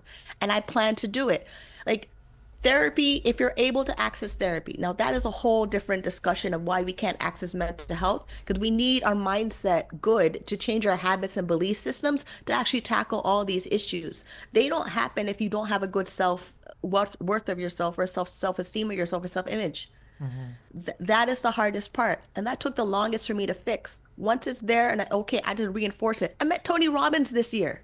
Oh, You didn't wow. realize that. I met Tony yeah. Robbins, big man Tony Robbins around the world. And How I old told is him he? what my problem How old is. is he Oh, now? yeah. How old is he He's now? like 60. Okay. But the point is, his coaching philosophy does not have you sit around and be a victim. It doesn't. There's no room for it at all. And culturally, being Caribbean, African, and Haitian, we don't have it. It's not built in our cultural DNA. It's literally not built in it. Like the amount of disability organizations that for the Black community that do not get government funding. That means I need to support my community. My community is not supported. You know how many times I've been in a disability group that's mostly white that doesn't understand the Black issues that happen in the disability community that's happening? And it's not talked about because Canada doesn't do race-based studies. Yeah. Here's a good question for basically what to look at for 2025 is where do we see governments? Now, we know that there could be a possible federal election very, very soon in 2025. Bye, Justin. So Yeah, see you later. Don't come back. I'll start with you, Joseph, first on that one. Joseph's not here right now. I'm here. Oh, you are I'm here. here. Okay. Where do you see things at? I mean, there's a lot of turmoil. I mean, you hear social media, news hour. Of course, they're going to spin it out there, this and that, right? But So we're heading for an election. It's not looking good for Justin Trudeau right now. It really isn't. He's in practically last place. I mean, if the Green Party had more well-known MPs, they would have a higher seat standing than the Liberals right now. Okay. So the Canada Disability Benefit's going to come out in July, just like everybody else knows. It's probably going to be the exact same amount because the fall economic statement did quote $200 a month in their budget, and they did not increase it. They did not ask for any more money. They touted that it's tax-free, but you guys see my posts on X, and what did I say? I said, it's going to be tax-free anyways. Come on, you're giving it to people that are $30,000 or less income for individuals. I think it was like $40-something thousand or something for couples. I don't have the exact figures in Almost front of everything me. across the country keeps people's assets below $150,000 and income. I'm not below talking about assets. I'm talking about the income required for the year for taxes. The general rule of disability criteria of all of them, they all keep them below that number. Every one of them, they keep them below that number. Yeah, I'm talking about the taxable amount. They just said in the fall economic statement they're going to make the Canada Disability Benefit non-taxable. That is because they want to prevent it from being clawed back from other federal benefits. I get that. But my point is that they didn't budget any more cost for the Canada Disability Benefit because when you're only giving it to 600,000 people and most of them are going to be under the income tax exemption limit for their family size, it doesn't matter. Let's remind people what the original targets were, Joseph, of the number of people that was going to help originally the CDB. Original. What was the original number? I don't mean to be upset. Okay. It's fine. For the record, I don't mean to be upset with Minnie at all. It's just that I understand where you're coming from, and that they got to work and make themselves better, and they can if they actually just go and take the steps. I get that. I'm a staffing specialist. I send people to work in an entry-level position, and I have people with disabilities all the time asking me for jobs. And unfortunately, because of the job requirements of my job that I offer, which is one job category specifically only, not general labor, not go push a broom, not do general housekeeping, not anything like that. This is a very, very targeted job that I send people to work for. Okay. And when I do that, it's an entry-level job into film, yes, but you have to have certain abilities. You need to be able to dart 150 meters down the street to go talk to somebody in a moment's notice. You can't do that if you're in a wheelchair. I'm just being honest. And there are certain aspects of the job that they could do, but then maybe I'm sending them to work 5 days a year. Right. For the amount of times that actually happens within that inclusion, like within that one part where I can be accessible, I can target the job to that person. In most cases, it happens 4 or 5 times a year. Otherwise, you need to have certain job capabilities, and otherwise, I would send a lot more people to work from this community. I most definitely would.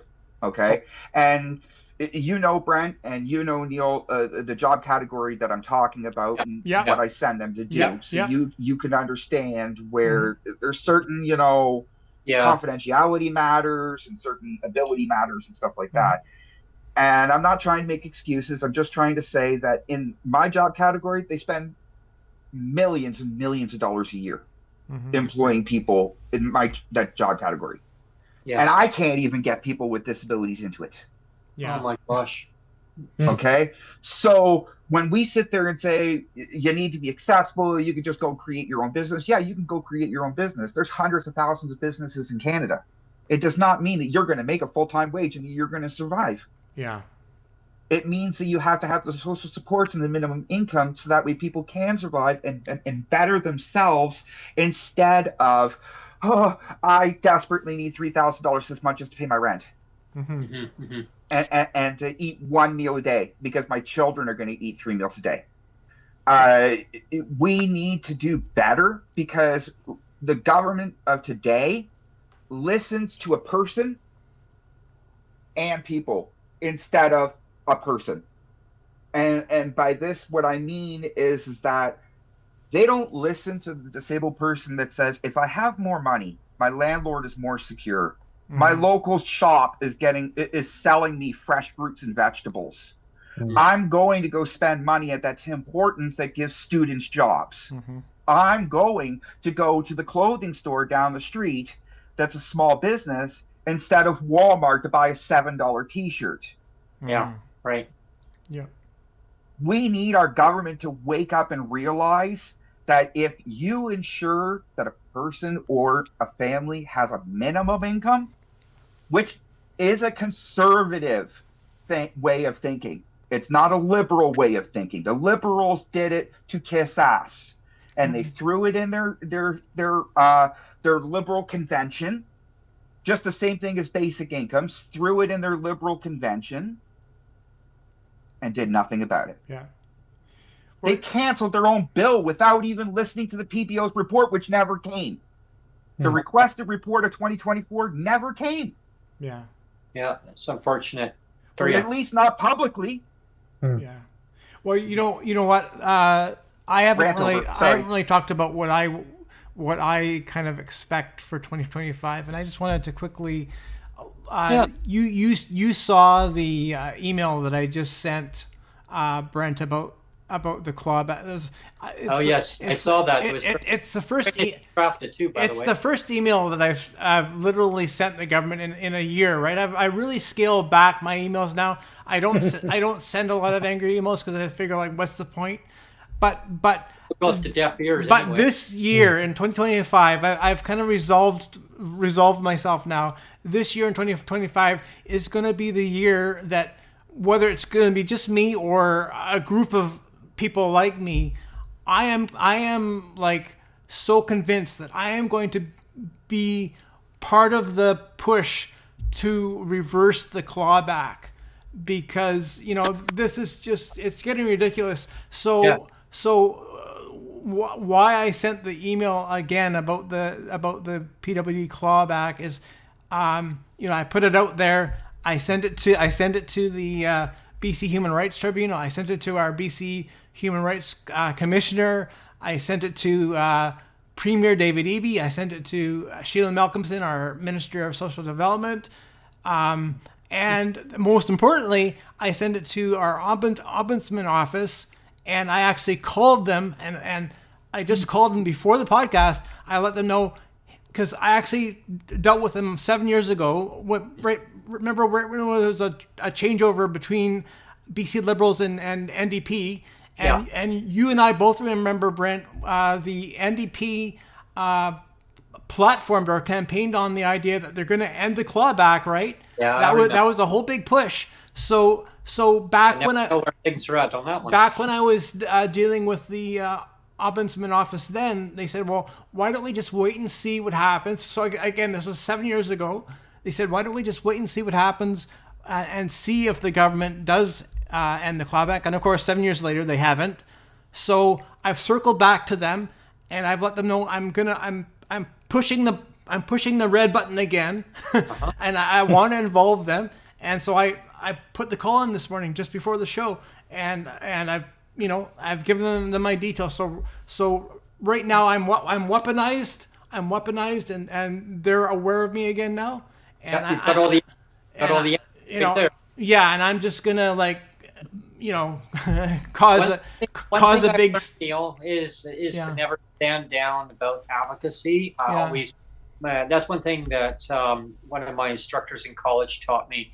Brent, never stand down, stand up for always what you believe in. Keep pushing, push for better, push for more excellence. Push yourself to know that your inner attributes shine bright, and you will glow. You will proceed going forward. Whatever the ability you have, you will blossom with whatever that may be. And I always remember that. But they said never doubt yourself. Always push yourself forward. And I mean, I was really taught that a lot, is to build up self-confidence in myself. I've learned that over advocacy. Yeah, I mean, I've still learned from everybody. I mean, there's the things that I don't know, but learning different ways of looking at things, and kind of working with people of hey, maybe this is what's going to work better, and bringing more people together, and that's how I see 2025 is to keep the ammo, get more ammo built up, get more people onto the podcast. I mean, have all of you come onto the podcast, and grow the podcast even more, and bring it to a bigger entity of either an organization, if that's what we're going to do, and blossom of different ideas of saying, okay, like, you're good at this, you're good at that, you're good at that, and then we can blossom together, and all our ideas together. That's another thing I wanted to say, Brent. Like we've already been on almost for an hour and a half, so maybe we can close up the show.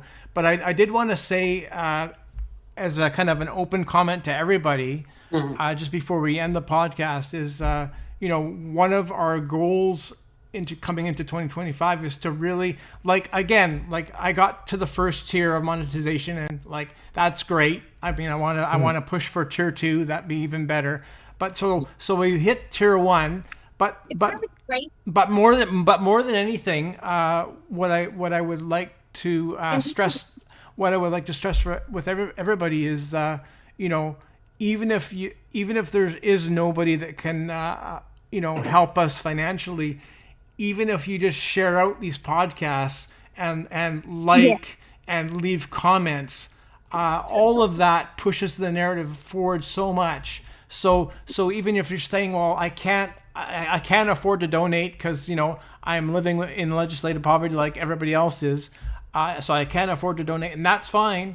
But you know what? If you like and leave a comment and share the stuff out, that grows the advocacy so much, just doing that. So, yeah. Can I make a suggestion? Go ahead, Joseph. Sorry. Can I make a suggestion? Yeah. Neil, for your upcoming broadcasts with Brent here, if you guys have PayPal, perhaps get the QR code and start putting it your broadcast in one of your windows, so that way people can scan the QR code and donate for you. Okay, I'll check with you about that later. Yeah. Okay. Yeah. One thing I think I see for 2025, like right now, I'm helping a group, mutual aid. I advocate for them, and on the side, she's always like, "What do you need?" And I'm like, "Oh, I ate twice this week. I'm good." She'll throw me $60 or whatever. But she's helped me with the kids' Christmases for the past 2-3 years. She's really been an angel, and mutual aid has helped us quite a bit. So I want to give a shout out to them.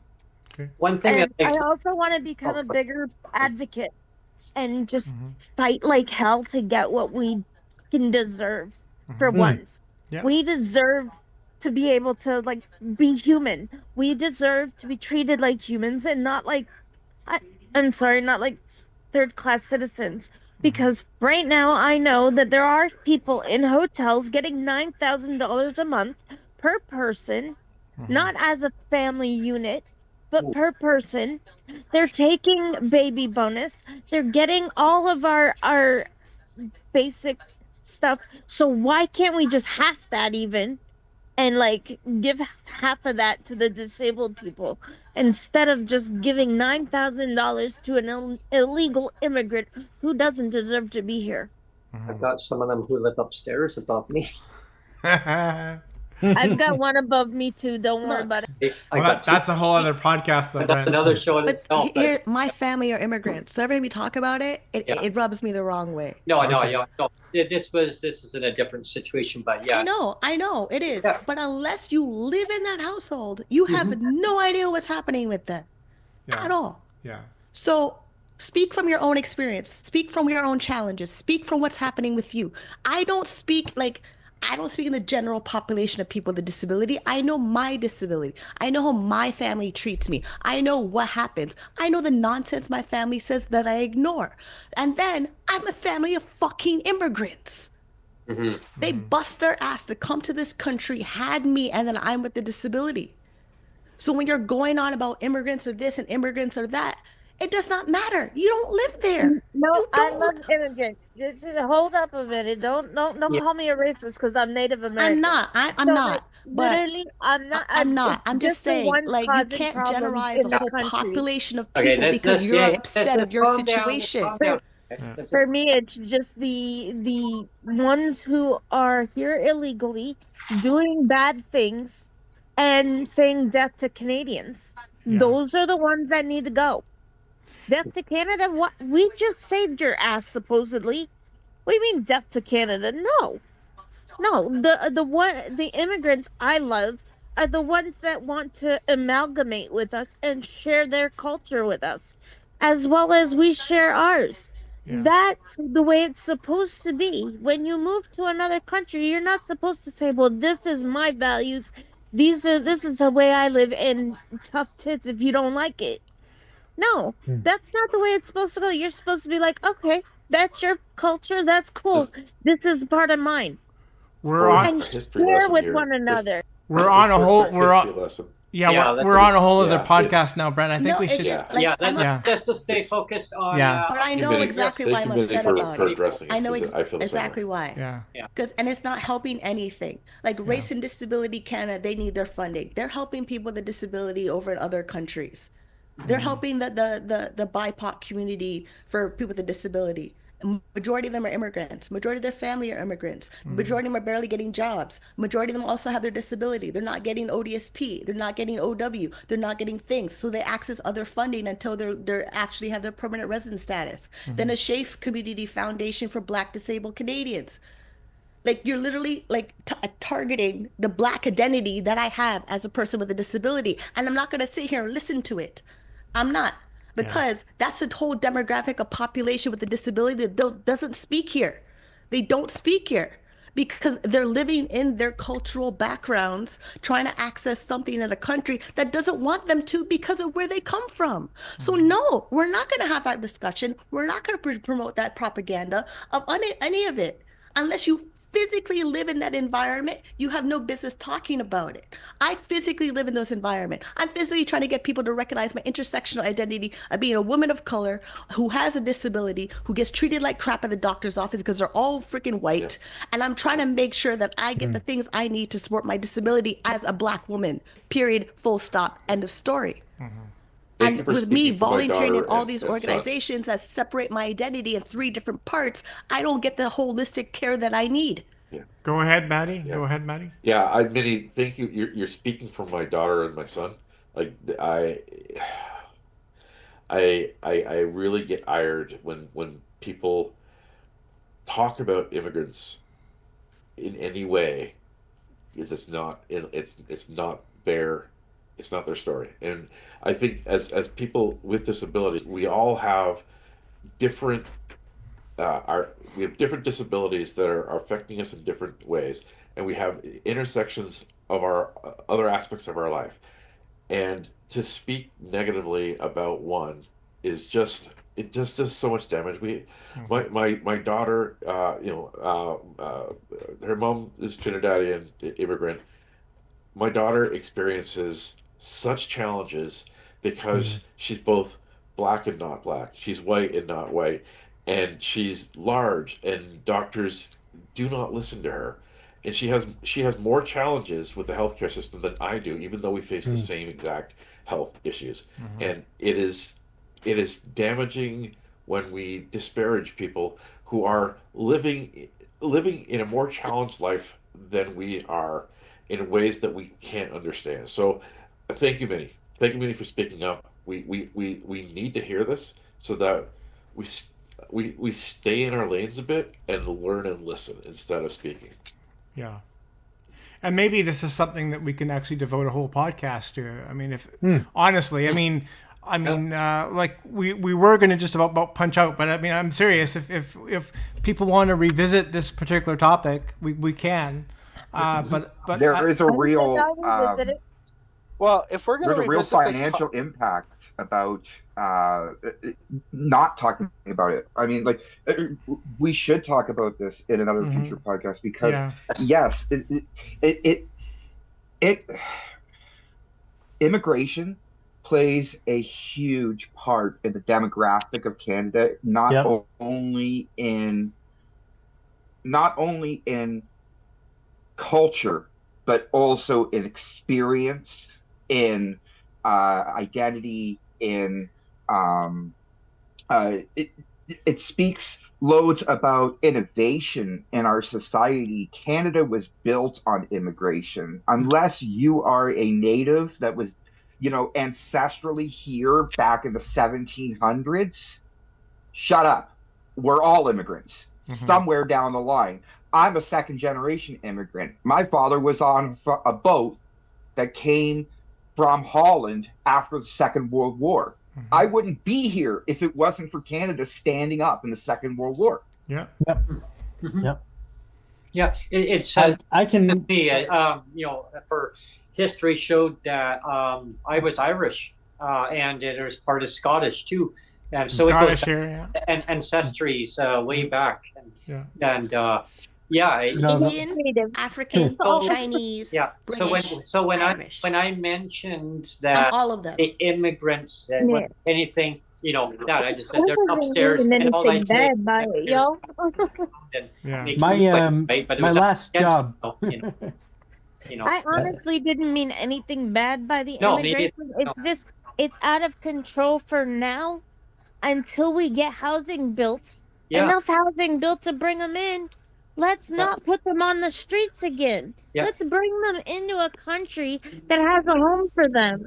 See here You're also facing the dangerous aspect of if you depopulate, if you depopulate by lowering immigration too much, you risk after building all these homes not having enough people to live in them. Yeah. That's true. Well, see, Japan right now has controlled their population so bad. China controlled their population so bad that their population is falling down. Yeah. So great. All my aunts and uncles have their babies. I'm not having any children. I'm physically not having any children. That means the whole generational population dies with me when I stop at it. And then my assets being built, who do I leave it to? What generation? Do I leave it to my blood family that I don't like, that don't recognize my disability? Or do I leave it to a charity organization? And if the charity organization is not going to support BIPOC people, I'm not going to give them my money. You do realize that, right? I'm born here. Yeah. I'm physically born here, and then my family came here in the 70s with their hard work, with their grit, telling me that I have to do like that. So if we don't have the remember, you don't have oxtail because of us. Oxtail is expensive because of us. So culturally, your food that you're eating that you don't have at the food bank is because of us. You do realize that when people go to a food bank, they're looking for culturally diverse food in a food bank. It's not happening. I agree with that one. I know that. And this is why I believe that the answer is to be able to go and give the people enough money to be able to afford the food that is the food that they want. Instead of giving it to the food bank. Well, exactly. I mean, Yeah. and they're going basically, like we said earlier in the program, they're basically giving the stuff that's like a day or two away from being expired, and then they rush to give it out. And at that point that of expiry, it's mostly already nutritionally defunct anyways. So, I mean, this is where, like, we've created the cycle of poverty to make things worse. And this is, you know, I mean, this is where, to me, when I take a look at all of this stuff from disability to seniors, and then because as you get older, you're going to get more disabled. Yep. And, you know, and if you're not disabled, and by the time you become a senior, well, you're going to get disabled sooner than later. There's certain disabilities that are culturally affect certain populations more Exactly. than others. There's certain There's certain populations that affect. I'll say it. There's diseases that affect Jewish people that don't affect other people that are not Jewish. There's ones that affect black people that are from certain groups of ethnicities, and not others that are still black. Right. This is the thing that a lot of people don't understand about these diseases that crop up as you get older. Is there's a lot of things that are involved here, and I think the bigger problem that we're facing is that, you know, we can't come from anything from a hateful point of view. We have to go and be honest about being, you know, kindness. And this is why when I talked about the idea of UABI, it's saying, here, do what's best for you, right? Don't sit here and dictate to these people. Well, I Give think them the hand up to make the decision best for them. And I think that's part of the problem, MJ. I mean, I was going to reference this earlier because I think Brent made a comment. But you know the Spider-Man meme. Everybody knows that I'm a big fan of Spider-Man. And there's the finger pointing Spider-Man. There's 6 Spider-Mans, and they're all pointing. I think that's the problem, is that you have governments that are all pointing fingers at each other. They're saying, "Well, you do it, you do it, you do it." And you know.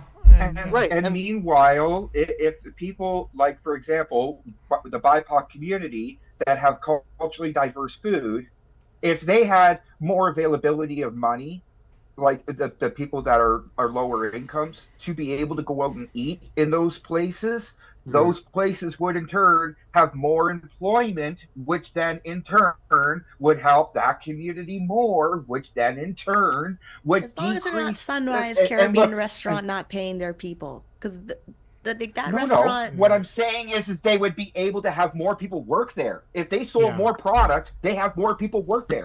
They have more people working there. That means that those people are no longer working in a different industry that they don't want to be in. See, and then if you think in the bigger terms of it all, and I'm just being honest, a lot of people and a lot of hate online are things like a lot of multiculturalism is inside of, like, Tim Hortons nowadays with employment. Yeah. And they sit there and they blame DEIP for it. But in reality, if there was a more robust society financially, where they'd be able to go out and eat at their own restaurants, more of them would be working in their restaurants, which then in turn would open up job opportunities for the people that are sitting there blaming the system that they don't have jobs. Well, part of the problem is I'm trying not to be racist here. I'm trying not to be racist. Part of the problem to say, like, part of the problem here, let's be honest. Like, we're diverse for a reason. Like, I know we're diverse for a reason, but what I'm saying is the way that it would help we those still have the communities. temporary foreign worker problem of these people, of the government bringing in people for minimum wage But culturally, jobs. my family is built to come to Canada because it's a better opportunity. Like, we're built to go to UK, it's a better opportunity. We're built to go to America, it's a better opportunity. And then, as we're built to go to these other countries for better opportunity, we're programmed in to send money back home. Well, so we're going to take any job say- possible. We're going to take any job available possible wherever it is, so we could send money back home. Some of us are sending money back home that we're not eating here. You do realize that's how that culturally is built. And there is a work ethic issue. And you say we're that literally conditioned that half my paycheck goes to my grandma, or it goes back home to my cousins. That was the last job I did. It was driving a truck from farm to farm with all the temporary foreign workers. They come in, they buy and their then all groceries. my uncles that have cancer from working on the farms, they came here to work on the farm. They all have cancer right now. What you just said, Benny. I mean, it strikes with me too, because my current wife, she came from the Philippines about 7 years ago, and she came to Canada for a better life, right? Because everybody kind of knows, like, if you want to have a better life, you come to Canada. So she was able to hop on a plane and come to Canada, You know, and she met Philippines me. send the most money back home at Yeah, all the stats at Western Union. that's what I was gonna say. Is the people from the Philippines, they send every cent that they make, they send it all back home. They send it all back home. Yeah. You know, and that's one thing that I've learned too. I have like a lot of different neighbors around that are diverse, of different cultures. I mean, so many like really awesome, nice people, and you know, they just want to have a better way of life in Canada. And I just think that it's just like there's not enough housing has been built, and then people are scrambling around, going, well, you know, these are my neighbors, and this, and it's just the system has been delayed in getting housing built, like through CMHC. There's a damning report through CMHC that is the terminology that's written there, allowing the affordability wording it to be misconstrued, where it needs to be changed, the language. And there's MPs that are working with that, but so far it's not going so well. And but then the amount of them that are diagnosed with their disability in their country and then come here for healthcare. Yep. That's my MS group right now. Yeah. She's diagnosed in Chile. She's in Canada now. And 2 million people have multiple sclerosis. Most of them are coming here for the treatments because they don't actually have the treatments they have in their countries. Yeah. So they're coming here for the treatments. Yeah. You know, and less than 35, 40 years ago, you weren't allowed to do that. I know. Right? You weren't allowed to come here to access our medical system to go and get health care. Right? That was, you know, unless you're willing to go and pay. And that was what the OHIP card was for. Right. This is why they created the cards that we have, you know, for the free healthcare. So, I mean, to me, there's multiple problems. And one of the problems we do face is we have the temporary foreign worker program where these people are guaranteed X amount of hours to work, right, when they're here. And they're guaranteed above minimum wage, which they're getting paid above minimum wage. And what's happening is while these people are here, consequently, Canadians are starting to go and find that when they're looking for a minimum wage job, they're not able to go and get a full-time job or a part-time job or any job of consequential matter because guess what? That job's being taken over by a temporary foreign worker. Now, it's not. This is government policy. We have to acknowledge one thing. No offense. Tim Hortons is corporate. They pay somebody to go apply for that foreign temporary worker status. It's up to small businesses to actually take that step and apply to hire them. Otherwise, you're going to see them all in Tim Hortons and everywhere else because those corporate entities are the ones that are taking advantage of a program that is available. You know what I noticed? You know where you don't see them working is at Costco. For whatever reason, Costco doesn't seem to be hiring temporary foreign workers. But one thing you'll notice at Costco, though, because I go there. So if they're not working directly at Costco, they're directly working at the Instacart to do Costco. No. Up here, one thing I noticed with Costco is that their employees are over 10 years. Yep. Wow. Yeah. Plus, they are a long time. Plus, they're happy. They're happy where they work. Turnaround employers. Plus, you have to remember, Costco is a union environment, which means they have protectionist rules procyclically against temporary foreign workers. Now. And there are some unions that are that protectionist. One thing that I did notice, and I wanted you guys to view before we sign off for the day. I mean, we'll talk for a few more minutes, but now a lot of grocery stores they have big cages there where customers come by and they donate food into the big cage. Now it's been brought to my attention from one of my local grocery stores. Now I'm not sure if they can do this or not. The grocery stores are now, they get in their management, they come by and they count how many items are in that bin, and they mark it off as a business write-off on their taxes. Meanwhile, it was the customer who put the groceries in there. I said that by getting gift cards from charity organizations and this then they year, and then I refuse to accept their gift cards. Yeah. I heard about this from one of my neighbors. I said, what? I said, yeah. And they're like, yeah, the manager actually was there counting how many items, and then they're saying, okay, well, I guess we could just do it as a write-off. Because every time No Frills does a promotion right now, they're giving you stamps to buy some utility pots and pans or something. Yeah. Now, so it's like they're charging for that item, but now they're trying to rescore on that item. But Oh my. That may just be a rumor. That could just be an opinion, Brent. I mean, Maybe. that manager also could be inventorying that because somebody called saying, "Hey, do I have enough to come over there and pick it up, That's or is what it I'm not worth my time to come and pick it up yet?" Yeah, that's what I'm thinking. Because Some charities at this time of the year, they do that. They go, "Wait a second, I don't want to show up unless I'm getting an actual van full. Otherwise, you're going to have an empty bin for another 5 items to be there for me to go pick up later. I want a full bin so that way I have the money's worth," because a lot of charities are watching their dollars right now. And I mean, that new announcement came out today. Have you followed up about that, about the charities? No.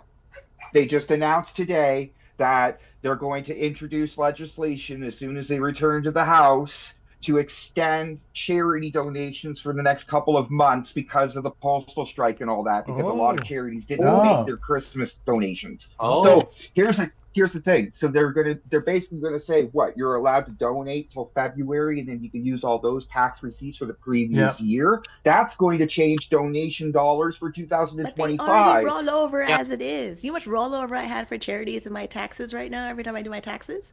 Because I'm self-employed, there's no low-income clinic for self-employment. So I have to pay to do my taxes because I'm self-employed. And all my rollover in there that my accountant reminds me, you have this rollover. You have I have education rollover, I have donation rollover, I have RSP rollover. All my rollovers are collecting until my income is higher. And then if I was married, that rollover would go to my spouse. But I'm not married, so I'm single, and all my rollover is collecting. So the way that they reduce the tax break of only certain items you're shopping right now till February, and then the Canada Post strike ruined a lot of things for a lot of people for those 3 months that they were on strike. So they're going to catch up on deliveries, then they have to catch up on donations, then they'll catch up on something else, and depending on what they decide in Parliament, so that the rich people get to donate their stuff to lower their tax bracket, they will. Do you know the song, Minnie? Do you know the childhood song? There were 4 in the bed, and the little one said, roll over, and they all rolled over, and one fell out.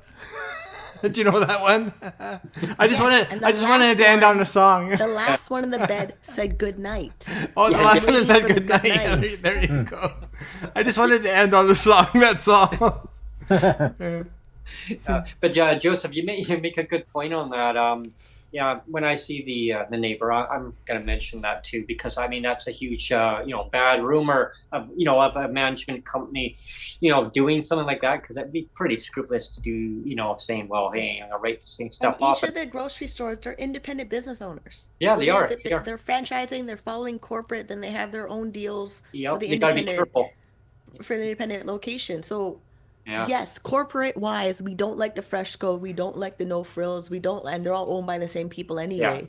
Yeah. And then Starbucks and everybody, like corporate wise, they're doing stuff that we don't like. But individual store owners that open that franchise, they're making sure that they make payroll for everybody in there. Oh yeah, they have to. They're doing it all for 2 or 3%. That's it. Yeah, I know, and it's not a huge profit margin there. It's some of them are really scraping by, especially on taxes. I mean, property taxes, employee wages, health insurance, stuff. And I mean, but some of those independent grocers though that are underneath like a banner, even though they're just franchisees, they would probably right now be in a lot worse of a place if they didn't have that corporate structure for advertising or sales and bargaining for better deals with suppliers and stuff like that. Our entire grocery sector is really hurting, and it's things like, no offense, but like it's really idiotic things like getting rid of plastic bags. I'm just being honest. It's actually lowered the amount of sales that Canadians do in store, because you show up to a convenience store and they're like, yeah, sorry, I don't have paper. I don't have a plastic bag. I don't have paper bags. You walk out with your 4-liter bag of milk and nothing else in your hands. Yeah. You can't carry anything else. Or the produce bags. People are doubling up on the produce bags. I know. Remember? Those bags are so thin, like on Home Alone, they'll break. For any my dog point owners is out when there, you don't have them, when you don't have them in front of you, or you don't have them with you. A lot of people don't have a vehicle where they're storing their bags in their vehicle to go shopping or whatever. They go and they stop at the grocery store on the way home, and they go, okay, I can carry 2-3 things home. I'm not going to go and buy an extra bag to waste the yeah. environment. You're trying to tell me not to use a plastic bag that I was going to use and then put in my recycling later anyways. Exactly. And remember the restaurants, Brent, when you could go to like, I don't know, like McDonald's and that, and they give you like 15 ketchups in the bottom of the bag, and now you go to a restaurant like you have to ask. You have to ask, and half the time they don't give it to you. And they're like, it's like 25 cents per packet of ketchup now. Yeah. Or hey, Joseph, can I get a napkin? Oh, it's not in the bag. Oh, can I get a ketchup? Yeah, right. They give you one ketchup. Well, can I get 2 napkins? I mean, give me I walked into the pizza store the other day and I bought a medium pizza for $9. I think it was on sale for, and it was normally like a $14 pizza, but they had a sale on, right? So it's $9 for the pizza, and I'm like, yeah, sure. And I show up, and I like it because it's this one that has sesame seeds all over the crust and stuff like that. So it's like a nice pizza, right? And I go to pick it up, and they gave me 1 napkin for a medium pizza. Joseph, so you work with an employment agency. I have a question. You know how ODSP has employment supports, and then there's a certain quota for how much of employment supports from ODSP is supposed to be in a job? Are you dealing with that caseload or not? No. Like I said, we have a very specific job category. I'm not an employment agency. We are a specific company that is targeted to hire for one job category only. It's not like you show up to People Ready and they have multiple clients that they send you to. We are not considered a staffing agency. We are a specific company that gets people into one specific job category that is unionized. But because of the logistics of that category, and because it's not really a union, it's a guild, they're not allowed to do the hiring themselves. It's against their constitution. So they have a vendor that goes out and does this hiring specifically for that job category only. And I have it basically, the job goes like this. Hi, would you like to go to work tomorrow at 4:00 in the afternoon in downtown Toronto? And you live in, say, Barrie. And you're like, no, I can't go to work there. Okay, sorry. Okay. It's not like I have a job in Barrie for you. It's not like I have a job that's within your time schedule or within your availability or within your capabilities either. I hope that clarifies a little bit, Minnie. It does. It does, because it sounds like the same thing. You have Twitter, right? I do. I don't know if we follow each other or not, but we should. Might. And then we can converse, and I'll let you know what kind of job it is. And then you'll understand why. No, it sounds exactly with the actors. So I connect with the actor community. They have that same problem. Like, they're trying to balance it is film and television, but it's a specific job category in film and television that's not in front of the camera, it's behind it. Right. See, that just causes more of the systemic problem. It kind of does, but at the same time, this job category literally starts 1,000 people in employment a year. I know, they park their trucks outside my building every year. So I see their trucks. So parked you know the every people year. who watch those trucks? Is it your agency trying to watch the trucks outside my building? Either watching the trucks, or we're the ones clearing the parking for those trucks. We're the ones that will facilitate like the parking, deal with the neighborhood. We deal with permits. We deal with picking up garbage. Basically, kind of. Do you know what I mean? But like at the same time, that person needs to be able to run down the block, at a nice breakneck speed, to go stop somebody, that's going to be driving into the set. Or what if I had a really fast mobility scooter, Joseph? Would you hire me then? I wish I could. But you're only allowed to have half the trucks here. It's a lot of physical labor. You know that. I know that. That's true. I don't know if you could throw 50 cones over top of your It's a lot of cones. It's a lot of cables. It's a lot of trailers being heated. It's a lot of physical labor that's happening in between low-income apartment buildings. Like, one of them is flooded from the flood we had. And they're still renovating that building, while my building does extra inspections every year. They double up at inspections, and then because it's rent control, this unit, and I've been here since 2007, paying $900 in the new year, they want me out. They're trying to find a reason to get me out. But the neighborhood itself, because it's across the cemetery and the movie trucks are always outside the building from spring until November, they take up all the parking. So then our building is trying to figure out where do you park. And when I see them out there either loading the truck or unloading the truck, it's a lot of physical labor. And then the way that they post their signs in my building of what they're filming and when they're filming and how long they're filming, I know it's a lot. And it's been here since I've been here, of just the trucks are just here. And then the trucks are here for almost 6 months. And then now that I connected with the Actors Foundation, because they had open peer support groups. And some of them, they're actors, but they're on ODSP, or they're actors and their children on ODSP. So they're already low income because the actor industry doesn't give them consistent work all the time. No, but they have to be available.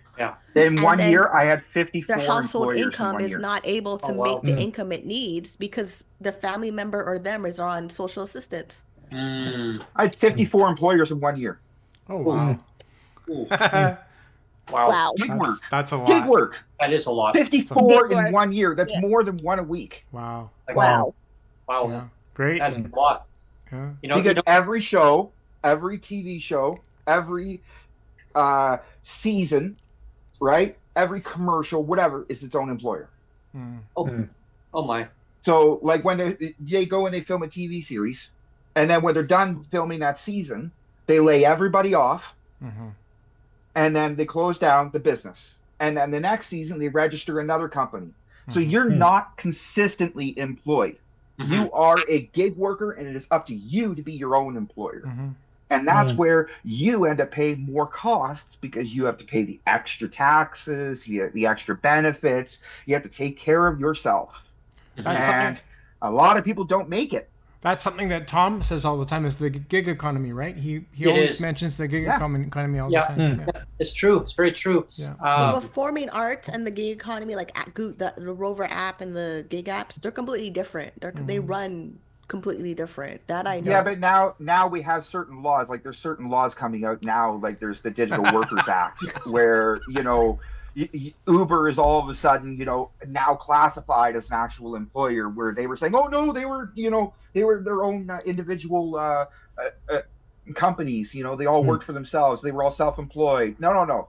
You are the employer because you're their main source of income. And so like there's certain protections coming out there, but we could see a lot of those protections being rolled back in this new government coming up. And that's what I'm worried about. How much is Pierre going to tear apart the gig economy to increase the employment numbers of full-time employment through employers? See, there's only so much that he can actually do. That's the irony of it all. Right. I mean, I've listened to people say, well, I hope he doesn't go and repeal this and hope he doesn't repeal that and doesn't, but there's a lot of things that have been settled by Supreme Court decisions, because I have been talking to, I do talk to a lot of people. And what I've learned is it doesn't matter what he says. It doesn't matter what he thinks. When the Supreme Court makes a ruling, tough patooties. Unless you're going to go and fight the Supreme Court, good luck. Because they forget that he can talk all he wants about all the ideas he has, but he only has like a 4-year window to execute 2 things, 3 things if he's lucky. Actually, more like 3 years, especially if it becomes a lame duck government. Going from a super majority to non-favorable can be very detrimental within 4 years, because if he cuts way too much too fast, he may become the next Mike Harris. He might become the next, And then with my freelance work, I make US dollars and I have to convert it to Canadian and file my taxes twice. I have to fill out W-8-BEN tax form in the United States, then I have to fill out tax form T2125 in Canada, and then report it to disability, and then let them figure it out, because I'm not going to explain it to them because they can read my profit and loss statement. And then with the dollar being the way it is, the US dollar to Canadian dollar, I'm better off to make my American money versus my Canadian money. So I'm not really eager to go get a Canadian job when that dollar won't go further when I need to run my American business. Exactly. A moment ago, MJ, I'm always paying attention, and I saw all those checkered flags fly up. So you're being very subtle. being very subtle. I like the way you're so subtle, MJ. It's great. Yeah, I know. And Brent, so I think we should punch out. We've been on air for over 2 hours, so we'll punch out. All right. Yeah, I want to thank each and every one of you for coming on today. This has been a great session. Lots to talk about. Got pretty riled up. That's good. It keeps our audience entertained too. To really focus on what is it that they're talking about, and really I want people to come on and talk about like their lived experience, but also Maddie, what you mentioned, I think that you're onto something really good on the not just lived experience. It's about your lived it's like almost like your entrepreneur, like your expertise, like what are you good at doing going forward. I think that's something that we could maybe kind of challenge. Yeah, I really wanna get new guests, new show ideas, kind of fresh blood. So anybody that has any ideas, like it's a lot of work, honestly, for both me and Brent to do. Like we're chief cook and bottle washer and we're two guys running a whole podcast. It's a lot of work, right? And and if we had somebody to help with the guests or whatever, our show ideas would be great. But let's Neil and I had an idea on that. Well, we'll reach out off the show, and we're gonna just discuss a few things that we come across. But first of all, I want to thank each and every one of you for tuning in. I hope you enjoyed this year. So all the charities that I mentioned, you can pitch to them the podcast, like because each one of them they do a peer support group, or they have a focus group, or they all have an email list. Yeah. If you have any links, why not post them on the YouTube in the comments afterwards? And Disability Without Poverty, they had their podcast this year. You can email them to let them know their guests on their podcast could be on this podcast. Both my email address and Brent's email address, like we're open books. So anybody want to reach out and book a session with us, like like a podcast. Because almost all the charities have a podcast now, so it's just a matter of connecting to all of them. Exactly. Yeah, we can together. Yeah. Should all acquaintance be forgotten? I